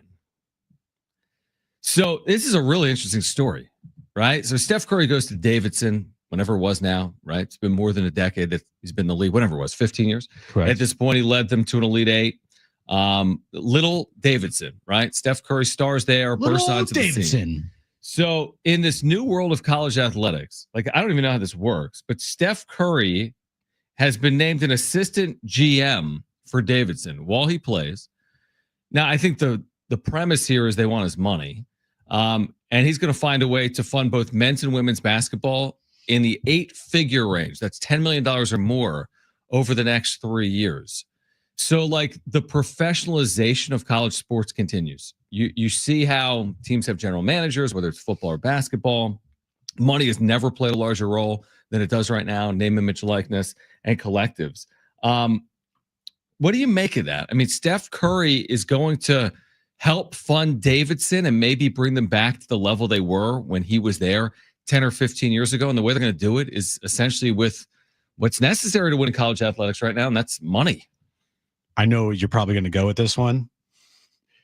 I don't know if there are any other NBA players while they're currently playing that would want to do something like that. Yeah, I would agree. Like Steph, to me, feels like a one of one in this instance. I think it's cool. I mean, if I'm a guy with unlimited money, which Steph Curry has, you know, eventually he's made hundreds of millions of dollars. Eventually one day he'll become a billionaire because of his stock in Under Armour, right? His lifetime contract with them, his money on the court, but more importantly, his endorsements. Yeah. Right? He'll become a billionaire at some point in his life. And so when you have that much money, you know, you're going to want to do things to like spend it. And I think this is part of what he's viewing as like a priority to him. And he just loves the game of basketball. He loves his alma mater, Davidson. And I think it's really cool. Well, I do wonder though, like what is the end game we're heading towards when Davidson College in whatever town they're in North Carolina is investing tens of millions of dollars, which I give them credit for. Yeah. Again, it's a keeping up with the Joneses type business. We get it. Like Ohio State has more of an advantage in football because of their money than, let's say, San Diego State. So I understand it. But where are we heading? Like, okay, now Steph Curry gives Davidson this money. Is then some tech billionaire going to go give, I'm making it up, Oklahoma State $100 million. And then someone else is going to go give someone $500 million. What are we racing towards? I mean, maybe. I think if you are Davidson, let's be real here, you lucked into this. I mean, it's worked out pretty well what Steph has become. You know, like Steph is a Hall of Famer, top 10 player of all time. Guy's gonna making unlimited money. He's already, you know, funded the school for their gym. Right. He's already made Under Armour a sponsor brand of the school, right? With his shoe company and all of that with Under Armour. So like having Steph Curry be from Davidson, go to Davidson College, like They lucked into that. They got lucky with Steph becoming the player he is, and Steph putting a good amount of resources into that college. Not just that, but having Steph when they did, because Jim, if it was today, if Steph Curry today in 2025 was a freshman, he's not and going Davidson. he averaged, no, let's say he did, but after that, yeah, he'd be gone. Let's say he averaged 20 points per game as a freshman, and then they didn't have Steph Curry, the ambassador, funding $10 million into the program. Steph Curry goes from Davidson to Duke, which his brother did. I mean, he went from Liberty to Duke, his brother. And that was even before this era. So the fact that they had Steph Curry, the fact that he stayed there, the fact that they reaped the rewards while he was there, he was awesome. They made an Elite Eight, and now 15 years later, he's giving back, is obviously a win-win for Davidson. I'm just wondering out loud. I fault Steph Curry in no way. I give him a ton of credit for it. I think it's wonderful. We've seen others invest in their programs, right? He's not the only example of this. This is the latest and maybe one of the more unique examples of it in this current landscape. So I give credit to Steph Curry, but I do think it's a fair question. Like, what are we now asking? Are we saying, you know what, LeBron, you saw what Steph did. I know you didn't go to Ohio State, but you consider yourself basically an alum. So Steph gave 10. Are you going to give 250? Because their basketball's fallen off. And if you want to see them win, like Duke wins, we're going to need your money. Well, I mean, yes and no. Like I said, this to me feels like a one-of-one situation. Maybe. With Steph. I don't think Davidson was begging Steph to do this. I think it was more of a collaboration. Like, I'm sure that the idea was brought to Steph, and then he had to be pitched on it. Yeah, definitely. And then he's like, you know what? I like that idea, right? For all of his, Steph Curry basketball camps that he does, for all of, all the camps he has, right? He's going to have players funneling in left and right, where he can now steer them maybe to Davidson. Sure. I just view it as a one-of-one. I don't envision more NBA players doing this. Maybe I'm wrong, but as of right now, Steph to me is one of the only NBA players that I think is able to do this. Yeah, you make a good point. First of all, there's very few NBA players with his resources. There maybe are others, for example, like Kevin Durant or LeBron James, right? There may be others, but there's not dozens that are going to be billionaires or half billionaire, right? I mean, you're talking about the 0.1% of the league that has that kind of wealth. And when it says GM, what does that entail? I think it entails, well, giving money to the kids to go to Davidson. I think the money is first and foremost. I think secondly, to your point, the camps and maybe recruitment efforts and dialogue. Right, because if Steph Curry happens to get on a Zoom call with a player that Davidson's recruiting, maybe that helps. Doesn't hurt, right? Hey, Steph Curry is recruiting me to go to Davidson. Right. And oh, by the way, I'm going to get all of his Under Armour stuff, right?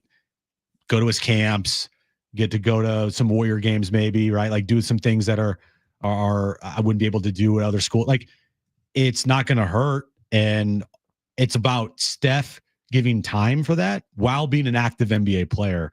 That's why I just don't see any other player being like, yeah, my free time, let me go help out my alma mater. Like, I just don't see that happening. I'm curious to see what impact it has. I mean, obviously they had that incredible team with Steph, 16 and 15 this year, 6 and 12 in their own conference. Like, it'll be interesting to see the impact of Steph Curry's reassociation with Davidson plus his money moving forward. But that's where we are. I mean, the money really does talk in college athletics. I mean, you're seeing it more and more and more, including in news like this. An update on LeBron, who's got that groin, plus Luka for tonight. Plus, is that good? The best and worst of the sports weekend. Now, Kevin Acee is going to join us coming up at 5 p.m. Marcelo Balboa was on the call for San Diego FC Salt Lake this past weekend. He's on the call coming up this weekend as well. He'll join us at 4:30. But as we do on every Monday, we'll get to the best and worst of the sports weekend with Is That Good? That's next. Don't go anywhere. It's Jon and Jim.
right, Jon and Jim with you until 6 p.m. Kevin Acee at 5, our Padres insider from Peoria, where the Padres are trying to avoid falling to 4-12-1.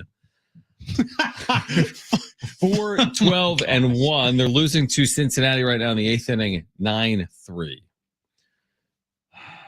But okay. Connor Joe just drew a walk. I'm watching the live play-by-play. Better tweet about that, Ben. All right. We'll get to the wrap coming up at 4 p.m. We're here until 6 right now. Let's get to this. Is that good? Wilcox, snapper, Huber, holder from 29 yards away. Oh, he missed it badly. Kick on the way. Boswell. That's a winner. The good and bad from the sports weekend. All right, we'll start. The Aztecs won a game with me in attendance. Brent, is that good? It is good. It's amazing. It's better than good. Not only did they win, they blew out Nevada. Like they blew them out. It wasn't close. You're welcome, everybody. Yeah, and imagine my surprise when I woke up the next day and they moved up one spot in the net rankings. Boo! I was thinking like 3. They moved up one. That was spot. one of the better games they played all year. It absolutely was. They had 2 19-point wins over Nevada, by the way. Best Miles Heide game ever, by the way. He's played really well, dude. He's played really, really well for them over the last couple of weeks. All right. LeBron James, the Lakers are playing so well. He's going to be shut down for a week to 2. He's listed as week to week. It's a groin injury. Is that good? No, it's not good. Are you kidding me? Everything was going swimmingly. Uh-oh. Getting a little late in the regular season here. There's not a ton of time left. Luka is questionable tonight. Yeah, luckily they have Luka. Yeah, it's a good point. But it's a good point. That they were kind of playing to firmly position themselves as the 2 seed, and now I think they can be anywhere from between 2 and 6. Oh, is that right? That's how close it is. Well, maybe not 2 6, and 5. but 2 and 5, right? If they don't try to tread water here. But the 2 seed now is up for grabs for sure. No doubt. Speaking of Miles Heide, John, he had a career game on Saturday, made a 3-pointer. Was that his first 3-pointer in his career? Has to be. I don't know if he's attempted more than like 2. I think it was. I mean, everyone was going crazy like it was. Yep. He had 14 points, which is a career high. And you said this on the post-game show while I was listening and driving home. The dude is 17 for his last 17 in field goal attempts. Brent, is that good? It is good.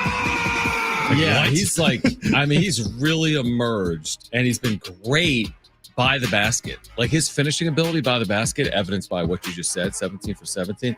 He's been terrific. Now, don't get me wrong, they need Magoon-Guath for his defense and his offense. But in the absence of Magoon-Guath, Miles Heide has really taken a big step forward. So we talked about Sam Darnold. He gets the 3 years, $100 million with Seattle. That will bring his career earnings over $170 million at the end of that deal. He'll only be 30 years of age in 3 years. He'll have $170 million in career earnings. Is that good? No, it's not good. Are you kidding me? It's no good because it speaks to how ridiculous it is, the money in the NFL. Yeah, it's not like a crazy contract, but no, it's still, not. It's you trade away DK Metcalf, you release Tyler Lockett. You don't have many weapons. Your offensive line is kind of suspect at best. And you think Sam Darnold's the solution? Sam Darnold had everything around him last year to be really good. A really good offensive line, Justin Jefferson, the weapons, Aaron Jones, running back, amazing offensive-minded coach, and Kevin O'Connell. I don't know if it's going to work in Seattle. Might, but I don't know. And you're going outdoors now, not in. And what are the expectations though? I mean, you don't need to go 14-3. You just got to be like they're paying you to win. Above average. They're paying you to not only win but like compete for a playoff spot. Okay, yeah, that's probably true.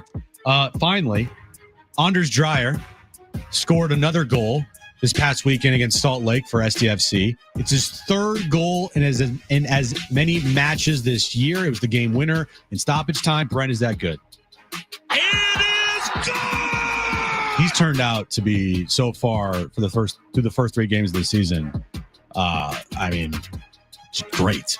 I truly had no expectations because I didn't know what to expect. Not no expectations because I thought they'd be like towards the bottom of the standings. I didn't have expectations because I didn't know. Right. And it feels like you're asking a lot, specifically in Major League Soccer, with expansion because they train for a couple of weeks and then boom, 5 weeks. And if you're thrown right into it. And they open on the road against the MLS Cup champs and they dominate the match. I was thinking, okay, is that replicatable? And the next time on the road, they also win by multiple goals. So I don't know about sustainability in Major League Soccer. I don't know what role depth is going to play. I don't know the impact of this injury to Chucky Lozano, but I know they've played 3 matches, and I know it doesn't make a season. Yeah. But how can you not be encouraged? And I also know this, unlike Major League Baseball, even though now baseball has more teams in, there are 9 teams per conference that make the postseason. There's a play-in. 8 plays 9. The other 7 are in. But 9 teams per conference. There's only 15 teams per conference. So top 9, and you're moving on, so to speak. That has to be realistic, is it not? Based on the start, and I know there's all kinds of soccer ahead. They could lose 6 straight. They could win 6 straight, right? Yep. So everything could change in a shorter period of time. Payroll, yeah. But how could it not be realistic for them to be one of the top 9 teams in the Western Conference based on 2 wins and a draw in their first 3 matches? Yeah, look, it's very early. But right? 9 teams. I know, I get that. Yeah. I'm just saying, like, it's very early, but it's hard to not watch this team. And again, are we soccer experts here? Yes. No, we're not. Oh. But just watching them, if you were to tell me, take away the expansion title, take away all that, right? Like, oh, it's a pretty good soccer team. That's how I They've been really view good. it. You know, as a casual observer of the game as I am, and then also hearing people talk about them that know the game, way more than I do, saying how impressed they have been with them, how the style of play that they have is a very fun style of play, how they're always on the attack, and through the first 3 matches, they have looked like one of the better teams in not only the Western Conference, but in all of MLS. You're like, I think this has a chance to be sustainable for year 1. Yeah, again, I don't know like when there's going to be like, oh man, look at that stretch. You know, like I haven't done that deep dive yet. Like, oh, there's a 4-match stretch where it's going to be tough to get. No, I mean, we'll have the experts tell us that. Yeah, but it doesn't. The experts have told us that based on what they've seen so far, like they can compete. Yeah, that's absolutely. We've heard that repeatedly. Nobody has said this is a mirage. It's fool's gold. It's not sustainable. They're going to finish in last place in the Western Cup. Nobody has said that. And we've had 4, 5, 6, 7 people that cover the league on, and nobody has said that. No, nobody's guaranteed they're going to finish first in the Western Conference either. Right. But they've said that with Chucky, they're formidable. And even without Chucky, they've been formidable. You saw on Saturday how they looked. I just think that the style of play is the exact type of style of play I would want to see from an expansion team. Right out the gate, they're always on the attack. Mm-hmm. And for the casual fan, soccer being kind of hard to get into, especially if a team is always on the defense. Right. And with how they have played the first 3 matches, I think it bodes well for the excitement level of this team to continue to grow and grow and grow.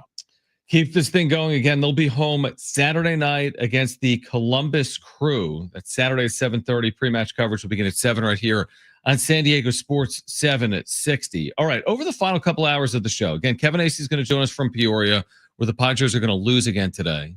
What? And I hate to say it like that, but they're down by like 6 in the 9th. Are they going to have the worst record in Cactus League play? You spelled history wrong. History? No, they won't have the worst record in Cactus League history. They might have the worst record in the Cactus League this year.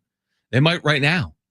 I have no idea. I think they're tied with the White Sox for the worst record in Cactus League play. You never want to be tied with them in any capacity. Well, I don't know if it's. Hold on, let me check here. So, yeah, nope. Sorry, they are the worst team in Cactus League play. The White Sox are 5-11. The Padres are about to be 4-12. But it's early. They still have a lot of games left. And right now, as far as all of baseball, looking at the Grapefruit League, the Miami Marlins are 4-8. They haven't played as many games as the Padres, but the Padres have the worst winning percentage in spring training. As far as winning percentage go, the Padres are the worst team. Yeah, who cares? Kevin Acee will join us coming up at 5 p.m. Marcelo Balboa with more on San Diego FC at 4:30. We'll tell you about our giveaway as well in the 4 o'clock hour. We are here until 6. But again, Kevin Acee, our Padres insider, stops by at 5 p.m. Marcelo Balboa will join us coming up at 4:30. Stay with us. Hour 3, Jon and Jim. That comes your way next.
All right, this update is brought to you by the Jim Petro Real Estate Team. Cactus League play today. Michael King going 2 2/3 innings against the Reds, giving up 3 runs, walking 3, striking out only 1. Fernando Tatis Jr. with a home run in the game. Moving over to the Aztecs, they had a big win over Nevada this past Saturday night. They'll take on Boise State in their opening round game of the Mountain West Conference Tournament Thursday at 2:30 in Las Vegas. You can listen to the game right here on San Diego Sports 760. San Diego FC remains undefeated as they beat Salt Lake on the road, pick up 3 more points. They currently are second in the Western Conference. They'll take on Columbus this Saturday at Snapdragon Stadium, 7:30 kick time, 7 p.m. pregame. Listen right here on San Diego Sports 716. NFL free agency is underway. Sam Darnold's going to the Seahawks, Justin Fields to the Jets, Devontae Adams to the Rams.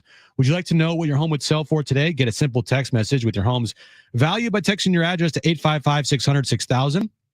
You'll get no phone call, just a text. Jim Petro has the buyer. Simply text your address to 855-600-6000. It's Jon and Jim to warm up that drive home. They led by 26, 39-13. Got close for a moment. Jim texted me, what if they blow this? And then Nick Boyd hit a corner 3 and the rest was history. Thank you for not ruining everything. Wait, what was that? Thank you. Whoa. One more time. Ruining one more time. Everything. But honestly, I don't know if it was you. I don't know if it was you or Aaron. I'm going to give Aaron the credit. Oh, yeah. Because I feel like if you were there alone, they'd probably lose by 6. Now, time for Jon and Jim. All right, San Diego and Southern California, what's going on? This is hour 3, Jon and Jim. Marcelo Balboa, he is a Hall of Famer at San Diego State. He played on the 1990 and 94 World Cup teams for, America. Played for USA when the World Cup was last year in 1994. He will join us coming up at 4:30. He's been calling matches for Apple TV, MLS Season Pass. He was on the call this weekend. He'll be on the call this upcoming weekend. He'll join us at 4:30. Then Kevin Acee, who has a different resume. I don't know if he played in any World Cups, but he's our Padres insider. He will join us coming up at 5 p.m. Love it. Got a lot of show left, yeah. A lot of show. We're only halfway home. This is like halftime. It is like halftime. Should we treat it as such? Take 15 minutes? Yeah. Every day at 4, we should just chill for 15. Should we have Drake come on and call, or not Drake, but Kendrick come on and call Drake some bad words? I thought you were talking about the Missouri Valley Conference. I was not, actually, Jon. What do we have on our television right now? We have, so 2 years ago, remember, Jim, called out. It's like, it's not like Furnham is going to beat Virginia. I'm like, their name isn't Furnham. It's Furman. Who cares? And now here we are 2 years later, and Furman is on our TVs because they're playing for an automatic bid to the NCAA tournament. That's great. Look at these jerseys, Jim. Do you know what that means? I'll give you $1 million if you know what that means. So Furman is wearing uniforms that says DINS on the front. Dins. What does that mean, Jim? The Dins. What's their name? Exactly. And we talked about this 2 years ago for like 100 hours, their name. They played San Diego State in the tournament 2 years ago. And you still can't, you're not putting 2 and 2 together, right? Dins. Furman. Dins. Furman. Paladins. There goes your 100. How many times have you had a chance to win like $100 million from me? If you legitimately have $100 million, then I would put more thought into this stuff. But I know you don't. You'd be like Steph Curry if you won my $100 million challenges. I know. I'd have like 100 million times 10, whatever that is. That's $1 billion. I'd have $1 billion right now. You'd have a lot of money for NIL. Yes, I would. Should be beneficial. But I wouldn't use it for NIL. Maybe I would. I don't know. All right. 4:30 Marcelo Balboa, 5 p.m. Kevin Acee right now. Let's get to this. It's time for the wrap, presented by Sombrero Mexican Food. Check out their website at sombreromex.com. Is Thursday a must-win game for the Aztecs? It's been a theme of the year. It's every game, yeah. I'm not going to say must win, but like you're pretty close to it. Now, beating a team for a third time in a year is always difficult, and that's what they'll try to do on Thursday against Boise State on a neutral floor. Yeah, screw it, must win. I mean, okay, this is what Jerry Palm writes at CBS Sports. We had him on maybe 2 weeks ago, right? And he's on like the selection show. We did? We did. You didn't say anything. Do you remember? Seriously? I do remember. Yeah. I'm just messing with you. Now, again, Jerry Palm, Joe Lunardi, are they the most accurate in this space? That's arguable. This is what he writes today at Bracketology, CBS Sports. San Diego State is living large off a non-conference win over likely number 1 seed Houston. The Aztecs also have a non-conference win over Creighton. They swept fellow bubbler Boise State, but were swept by Utah State and UNLV. He then writes this: they certainly need to avoid another loss to a non-contender, although they're not going to play non-contenders from here on out. But a loss to Boise State in the Mountain West opener may be one too many. That was Jerry Pond. Now, take that for what it's worth. It's not the end-all, be-all. But yeah, they win Thursday. They're in the NCAA tournament. They lose Thursday. We're going to wait until Selection Sunday to find out their fate. Simple as that. Next question. Who's going to be the Padres' 5th starter? That will be the one and only Stephen Kolek. I think Stephen Kolek will win the 5th starter job. I think Kyle Hart will be on this team, but he'll be in the bullpen. I think Randy Vasquez is going to be down in the minors, along with Matt Waldron. Matt Waldron, thank you, but I don't think we'll see Matt Waldron again in a Padres uniform. Really? I'm going hot take mode right now. Come on. Unless there's a bunch of injuries. You think Waldron's days are done in San Diego? Yes, I don't. It's going to be part of a big move, maybe? I think Matt Waldron is now going to be a everyday minor leaguer on this team. Okay. On this team, I just don't see it working with Matt Waldron. Nor do I want to see it work. I mean, jeez. Knuckleballers, okay. I mean, he was, again, every time talking about Matt Waldron, you have to bring up the fact that he was great for the team last year in like a 13 stretch start. But I mean, the guy got sent down to the minors, never be heard from again at the end of last year. And that was a reason why. So for me, Stephen Kolek, I think will become the 5th starter for this team. And I actually kind of like it. I think Stephen Kolek has some nice stuff. And if you're asking him to pitch every 5th day, and with all the off days at the start of the season and Thursdays this year, you're not going to be asking him for 29, 30 starts. You're going to be asking him for like 20 starts, maybe 22 starts. All right, I'm not as down on Matt Waldron. I think he'll play some type of role, but maybe he gets moved. Maybe that's possible. I think it's Kyle Hart. I think Kyle Hart will be their 5th starter. He pitched last year in Korea, had a sub-3 ERA. I think he was the Korean Cy Young for the KBO last year. But we'll see. I think Kolek will definitely play a role. I think they'll need probably 3-4 pitchers to slot into that spot over the course of the year. But I'll go with Kyle Hart over Stephen Kolek to start the year. Next question. How many goals will Chucky Lozano score this season? I'll set the over-under at 10.5, and I'll go under. Okay. Just because I just think that this injury could linger. I don't know anything about the injury with Chucky, but or Lukey. Yeah, Lukey's year's been tough. I'm just gonna say under 10.5. I don't know. What if he misses 2 months? What if he misses longer than that? What if this injury actually is something that just kind of lingers throughout this season? What do you think? I like the over-under, so I'm looking at his career numbers. He hasn't scored more than 10.5 goals in a season since 2020, 2021. His career high is 17. So I think it's a good number, and it will be dependent on his health. Like, if he doesn't play 25-plus matches, he probably won't do it. If he plays 25-plus matches, maybe he could do it. What did you say 10 would be his season total? I said under 10.5. Would you go with 10? Or lower than that? I'll go like 9. Like 8 or 9. Okay, yeah, I'm with you. I say hopefully he gets to double digits, because you're right. He's going to miss some time here. He hasn't scored as of yet. There's plenty of season left. I'll go with 10 as the season total in San Diego. Do we have another? I forget. Was that question 3 or 4? That was 3, John. All right, next question. What's been the biggest move of NFL free agency so far? I think it's with Brent's Bears. I think center Drew Dahlman signing with the Bears, beefing up that O-line. They completely... What's his name? Drew Dahlman. Oh, massive. It's not a sexy move, but I think it's a functional move. You talk about functional moves all the time. I do. I think offensive line is not sexy, but you absolutely need it. And we saw how bad the Bears' offensive line was last year. And they have money to spend because Caleb's on his rookie deal. Right. So go out and spend it. Beef up the offensive line, especially the interior. They got 2 new guards, and they got a new center now, probably the best center on the market.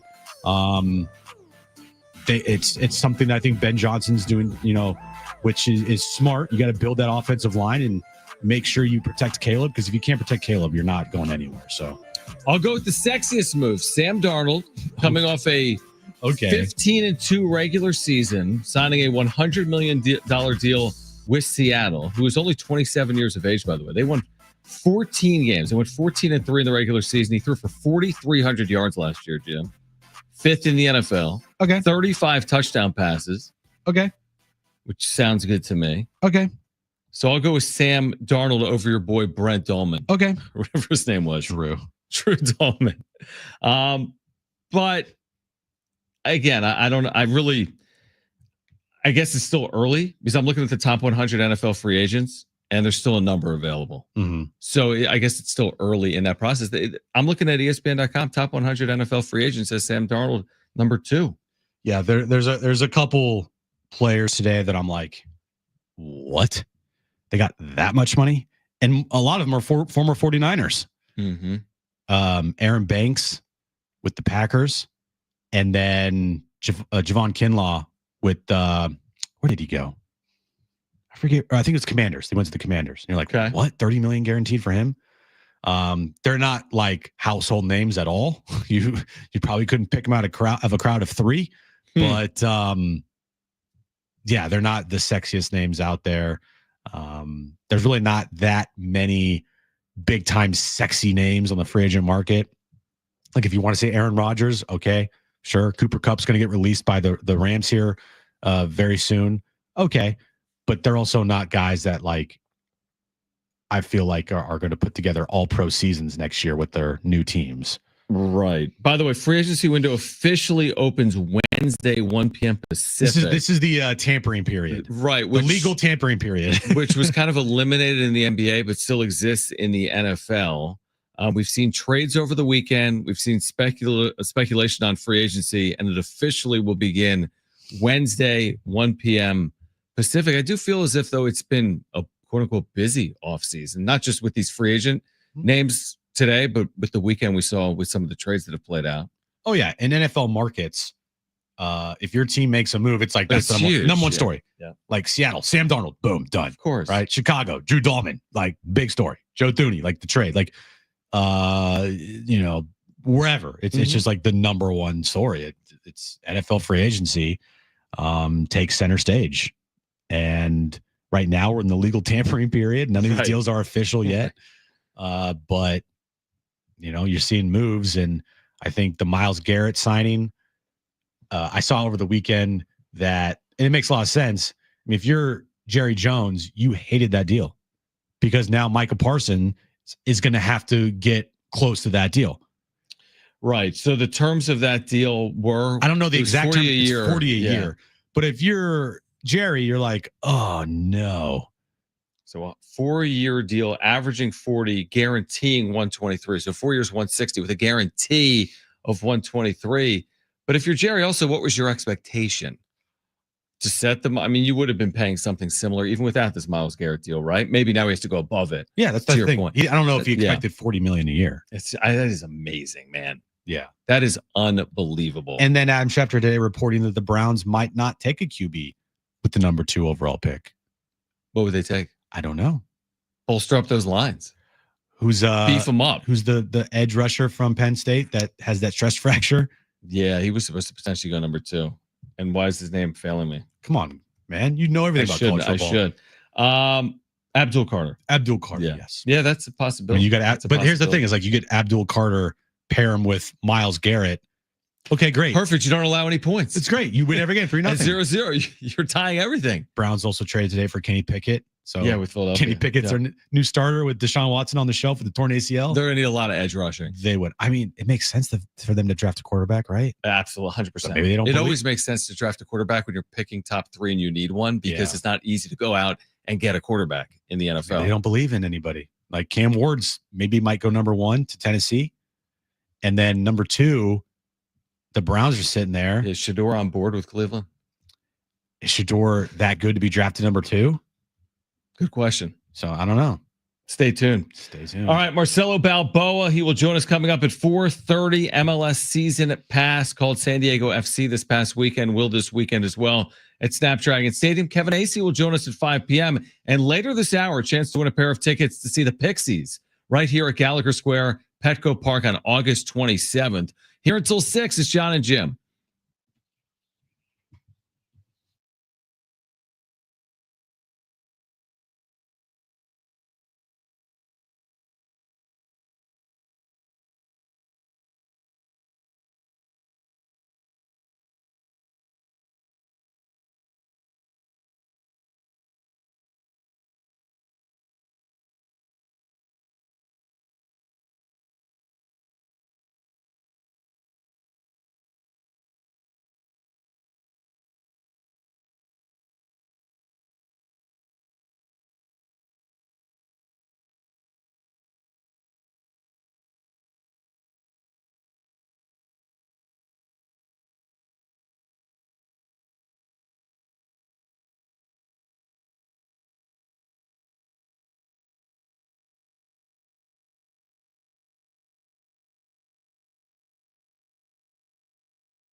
All right, Marcelo Balboa, San Diego State Athletic Hall of Famer, played on the 94 U.S. World Cup team. He'll join us coming up at 4:30. He'll be on the call this weekend from Snapdragon Stadium. Will you be heading back, Jim? Saturday night, Tony Gwynn opening day, kind of. Second match at home. Will you be heading back to Snapdragon this weekend to see SDFC Columbus Crew? I might. Oh, you might. I think I might. I don't think I don't think we're doing anything this weekend. By we, I mean me and Aaron. Sure. Yeah. Yeah, I think I might. I know that a couple days before I got to get that credential in, but I think I might. And I know I want to go to a match just as a fan. I'm trying to look at that LAFC game because that's gonna be fun. Yep. So yeah, we'll see. Okay. We'll see. That LAFC game, we touched on this. I think that's going to be a day where you have LAFC, San Diego FC at Snapdragon Saturday night, and you're going to have Padres. Are they playing at night? Did we decide, or did we say you can maybe do both of them? I forget. The game I think is on Fox that Saturday, and I forget the start time for the Padres. We're going to look it up. But 4:15. So you can do both because the San Diego FC is actually at night, 7:30, I think. You can absolutely do both. Yeah, because the There'll Padres be trying games to pull that off. Yeah, 2.5 hours on average. 240. And yeah, you got 30, 40 minutes. If you left after like the 7th inning, you'd have like an hour plus. Take the trolley right to Snapdragon. You could do that. Yeah. And you're ready to go. Yeah. That'd be fun. That's going to be a big weekend. I think there will be people that will do both. Absolutely. That will do both. Yeah, completely. No, that's a big weekend. Okay, so we've been touching on the fact that San Diego State's going to play Thursday in Las Vegas against Boise State. The more I read on it, the more nervous I get for the prospects of what happens if the Aztecs don't win. Right. Because I think you got to prepare yourself going into this. Like, this is a tough game to win both ways. Well, I don't think they're ever going into any game being like, it's okay if we lose. No. This is a tough game to win. Not it's okay to lose. I'm saying this is this is about as like in terms of opponents. I mean, Boise State's fighting for their postseason lives, kind of like San Diego State. You could argue even more so. Well, also on the flip side, I don't think the Aztecs ever go to a game being like, this is going to be an easy game for us to win.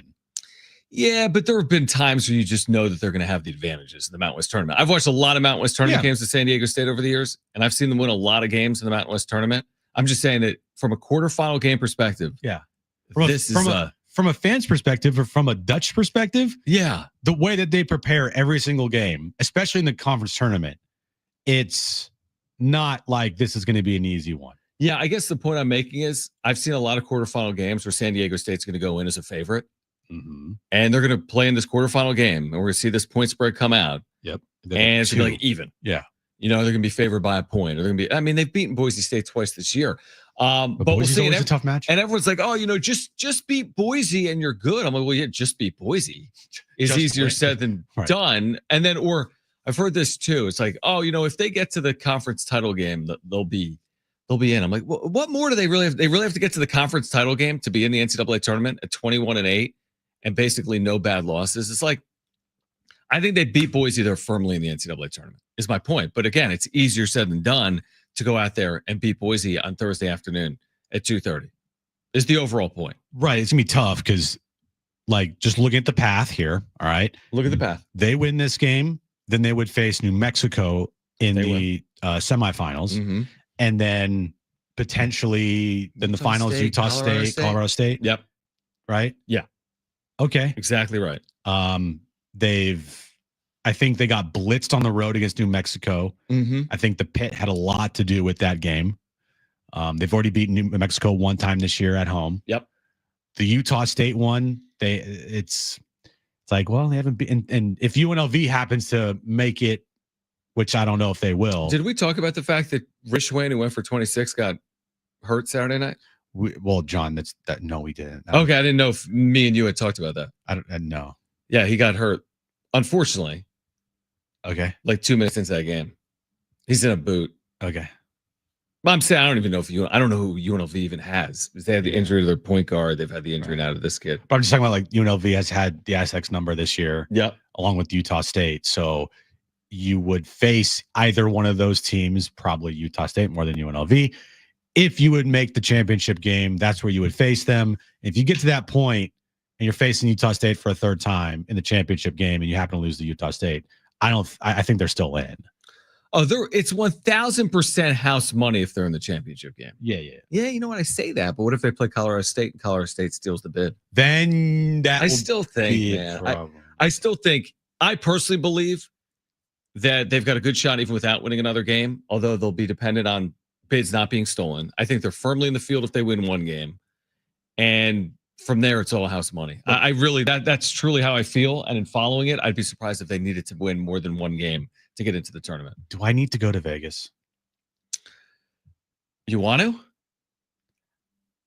I do like Vegas. Call up Erin. You don't even need to call her. You live with her. I'm just saying, do I need to go because they need your juju? Put it over the top. They need me. Now, it would be me if I went and they lose by 15, and then we would realize this whole entire time it wasn't me, it was Erin. True. That's true. If you just showed up. Yeah. Bring Erin. Weekend in Vegas. Okay. Do it. I don't know if that would work. Actually, we're going to a concert Thursday night, so that won't work at all. All right.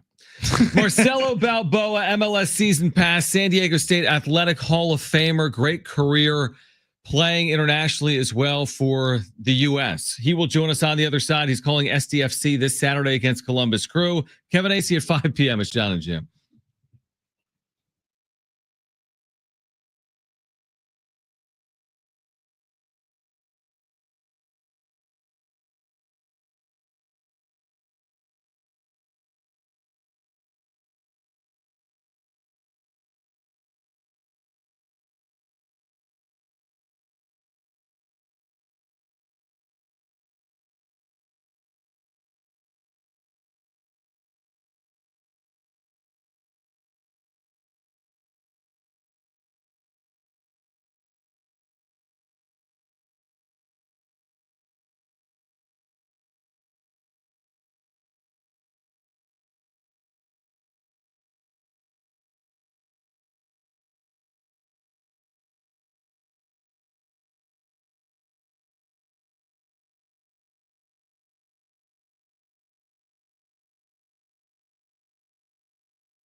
All right, this update is brought to you by the Jim Buttrell Real Estate Team. We'll start with the Padres. They lost again in the Cactus League, remaining to be they're still the worst team in Cactus League play, but who cares? They lost 9-3 to the Reds today. In the game, Fernando Tatis Jr. had a home run. Michael King went 2 2/3, giving up 3 runs, walking 3, striking out 1. Moving over to the Aztecs, huge win for them against Nevada over the weekend. Next up, the Mountain West Conference Tournament. They'll take on Boise in their opening round game on Thursday afternoon, 2:30 start time in Las Vegas. Listen right here on San Diego Sports 760. San Diego FC remains undefeated as they beat Salt Lake on the road to pick up 3 more points. They currently are second in the Western Conference. They'll take on Columbus this Saturday at Snapdragon Stadium, 7:30 kickoff time, 7 p.m. pregame. Listen right here on San Diego Sports 760. In NFL free agency, Sam Darnold signing with the Seahawks, Justin Fields signing with the Jets, and Devontae Adams to the Rams.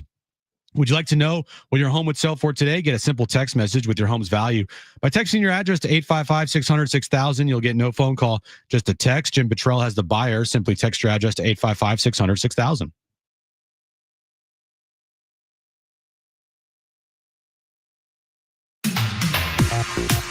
All right, San Diego FC 2-0-1. They'll get the Columbus Crew this weekend at Snapdragon Stadium.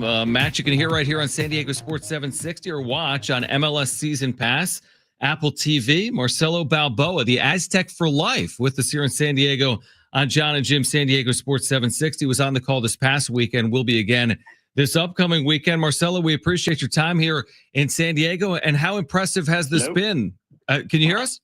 I can hear you now, yeah. All right, good stuff. I was going to ask, first of all, thank you for joining us. How impressive has this start been for San Diego FC over these first 3 matches?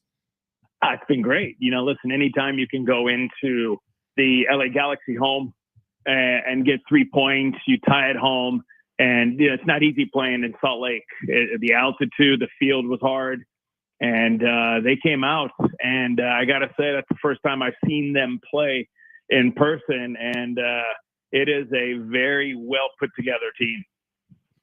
When you talk about the style of play they have, being an expansion team, do you feel like this style of play bodes well for them going forward? Like, they're a possession-oriented team, just like most teams in Major League Soccer. The difference is when you have a expansion team, you've got game changers. Mm-hmm. And when you look at Dreyer, game changer, you've got guys on that field.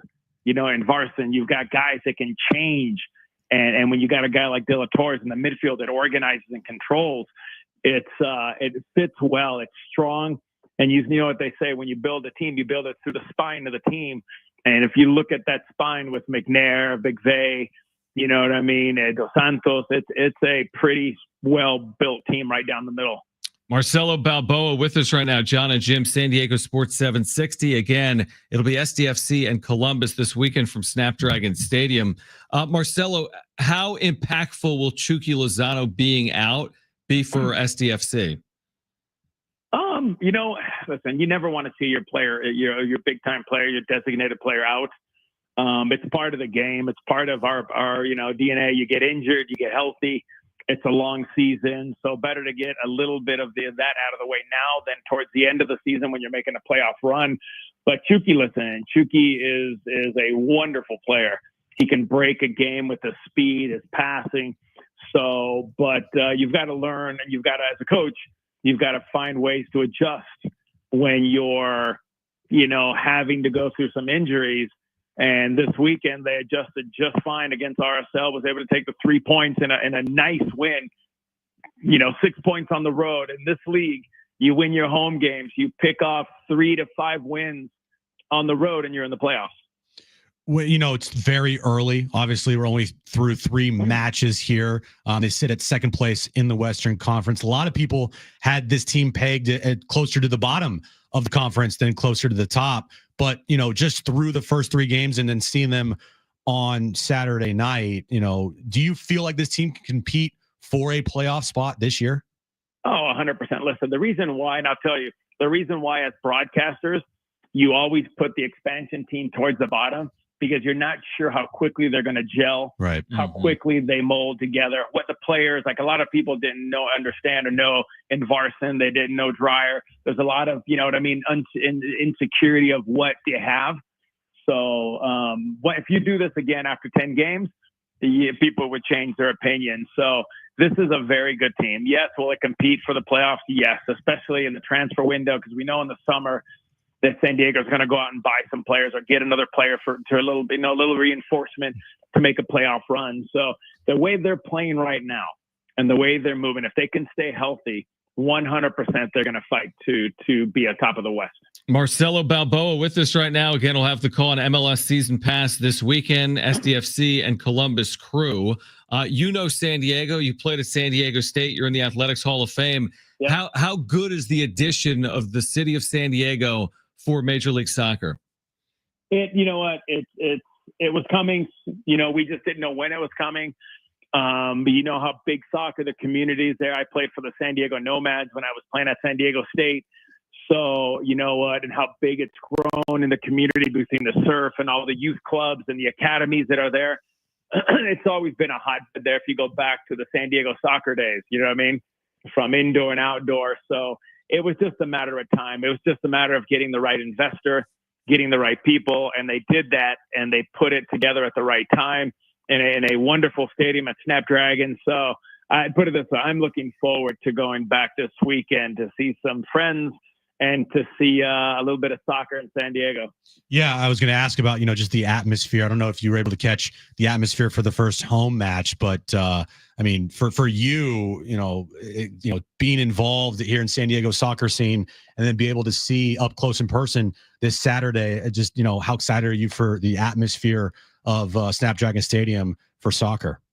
I'm excited because of the fact that, seeing it on TV is one thing. Mm-hmm. You can see it, but you can't feel it. You can't feel the energy of when, a goal is scored. So I'm excited because this weekend, more than likely, it'll be sold out. It'll be a packed house. And this is their second home game, which is a very difficult game because Columbus is a very good team. The difference is Columbus has a Champions League game at home versus LAFC Wednesday before they fly out for a Saturday game. So good opportunity to scout Columbus. But yeah, I'm excited to see what Snapdragon Stadium is all about this weekend. Marcelo Balboa with us, former U.S. national team defender, played in 3 FIFA World Cups, including here on home soil in 1994. So as we look ahead to next year with the return of the World Cup to North America, what's the impact or potential impact on Major League Soccer with the return of the World Cup to the U.S.? Listen, the impact already happened in 94. With 94, we started off 96 with the MLS and how quickly it's taken off. And we've had ups and downs, but you go over the last 30 years on how much soccer has grown with the infrastructures we have. It's probably some of the best in the world. The stadium, everything you look at, training facility, look at our national team now. We've got guys playing in Europe. We've got guys winning Champions League, playing in Champions League. So soccer's come a long way. So I think this is more of a coming out party. Welcome to soccer, how much we've grown in 30 years. Look at our stadium. Look at our league. We're here for the long haul. We're here for the run. And it's going to be a big party come hopefully 2026. And the U.S. team lives up to the expectations we all hope they can. Going back to the league as a whole here, for you, when you look at the league, what are some of the big surprises, or what is the biggest surprise for you, through a couple matches here so far this year? I don't think there's a lot of surprises right now. I think it's trying to see financially. I think you look at how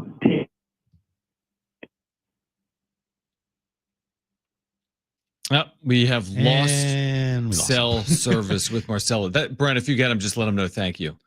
If you have him with service, we'll take him for his answer. But otherwise, let's see. Brent's checking with him. Got sniped. Pew pew pew. Maybe he's with Kevin. Are you in Peoria? Yeah, are you in the Padres press Kevin Acee? Yeah, probably. Do you remember your question? Surprises so far. Yeah, sorry, Marcelo, we lost you. We were just asking you about your. Got you. Yeah, we got you back. Yeah, we got you. I think the surprise for me is, I think like everybody else, the anticipation of what San Diego is going to do, the anticipation of what Messi's going to do, and what can Miami do? Who's going to compete in the East against Miami to try to win the championship this year? Who's going to make the playoffs? Who's going to win? You know, I mean, there's so many things. Who is De Bruyne coming? The rumors are flying around. Is De Bruyne coming this summer to San Diego? So I think there's so many cool little things that are just progressively happening every week, of all the rumors and things, how teams are trying to figure out what puzzle do they need, or what piece do they need of their puzzle to try to win a championship. Marcelo, before you go, what brought you to San Diego State, where you were a two-time All-American, right? You were on the heels of them reaching a national championship game in 1987? Yeah. I redshirted that year, the year they went to the championship, because I was playing in the Youth World Cup. Okay. And I came back the next 2 years. I chose San Diego because of the fact that it was comfortable for me. The lifestyle, being a California boy, I knew half of the team that was there with Eric Winalda and those guys. I knew the coach, Chuck Clegg, Derek Armstrong, who was the under-20 national team coach. The coaches, the San Diego Nomads, also told me what a wonderful, it would be a good idea for me to be at San Diego. It was my kind of place, my kind of fit. And like I said, it was 2 hours from where I live with mom and dad. So it was just a great fit for me.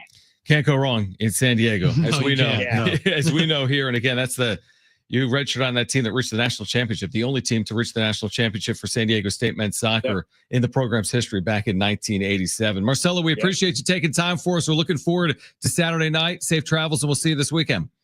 Thank you, fellas. Have a great week. All right, great stuff. Marcelo Balboa, MLS season pass. Of course, you can hear it right here. San Diego Sports 760. Adrian Garcia Marquez. Is Darren on the call this weekend for match 4? Thumbs we got up. Darren. Thumbs Darren's for up. match 4. Darren's been some good luck. So is Adrian Garcia Marquez. I know.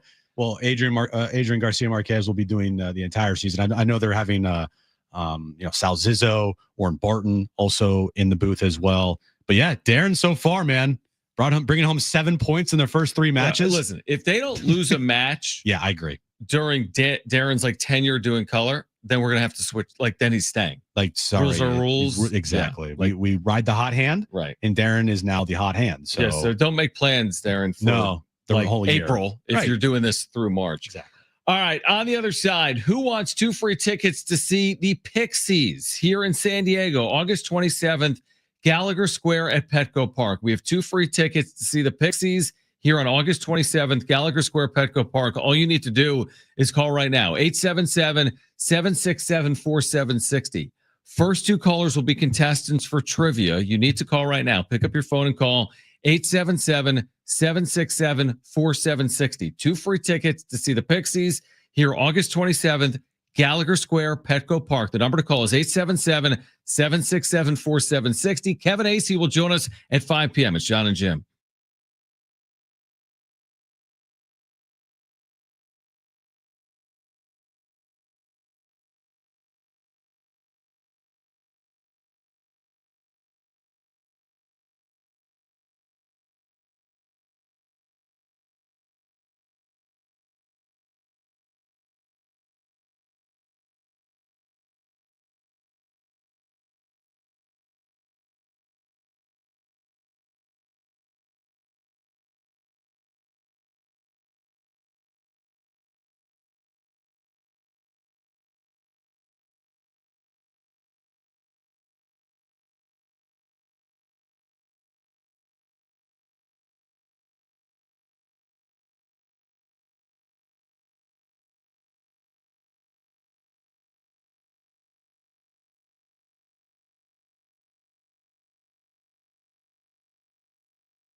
All right, congratulations to San Diego State women's basketball. They just won their quarterfinal game against New Mexico. They'll get a top seed in UNLV tomorrow in Vegas for a chance to go to the Mountain West Championship game, which would be played on Wednesday. So Stacey Terry Hudson's done a really good job. 3 straight 20-win seasons.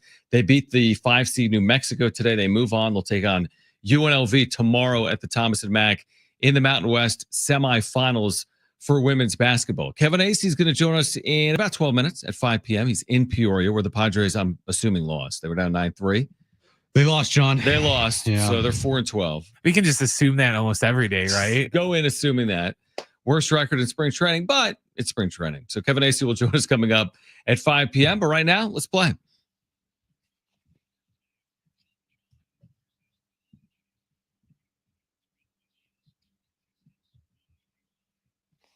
All right, 3 questions, 2 contestants, 1 lifeline. Today's 2 contestants, we have Marcos and Brett. Marcos, you called in first, so you have your choice of John or Jim. Who do you want to go with? I'm going to go with Jim.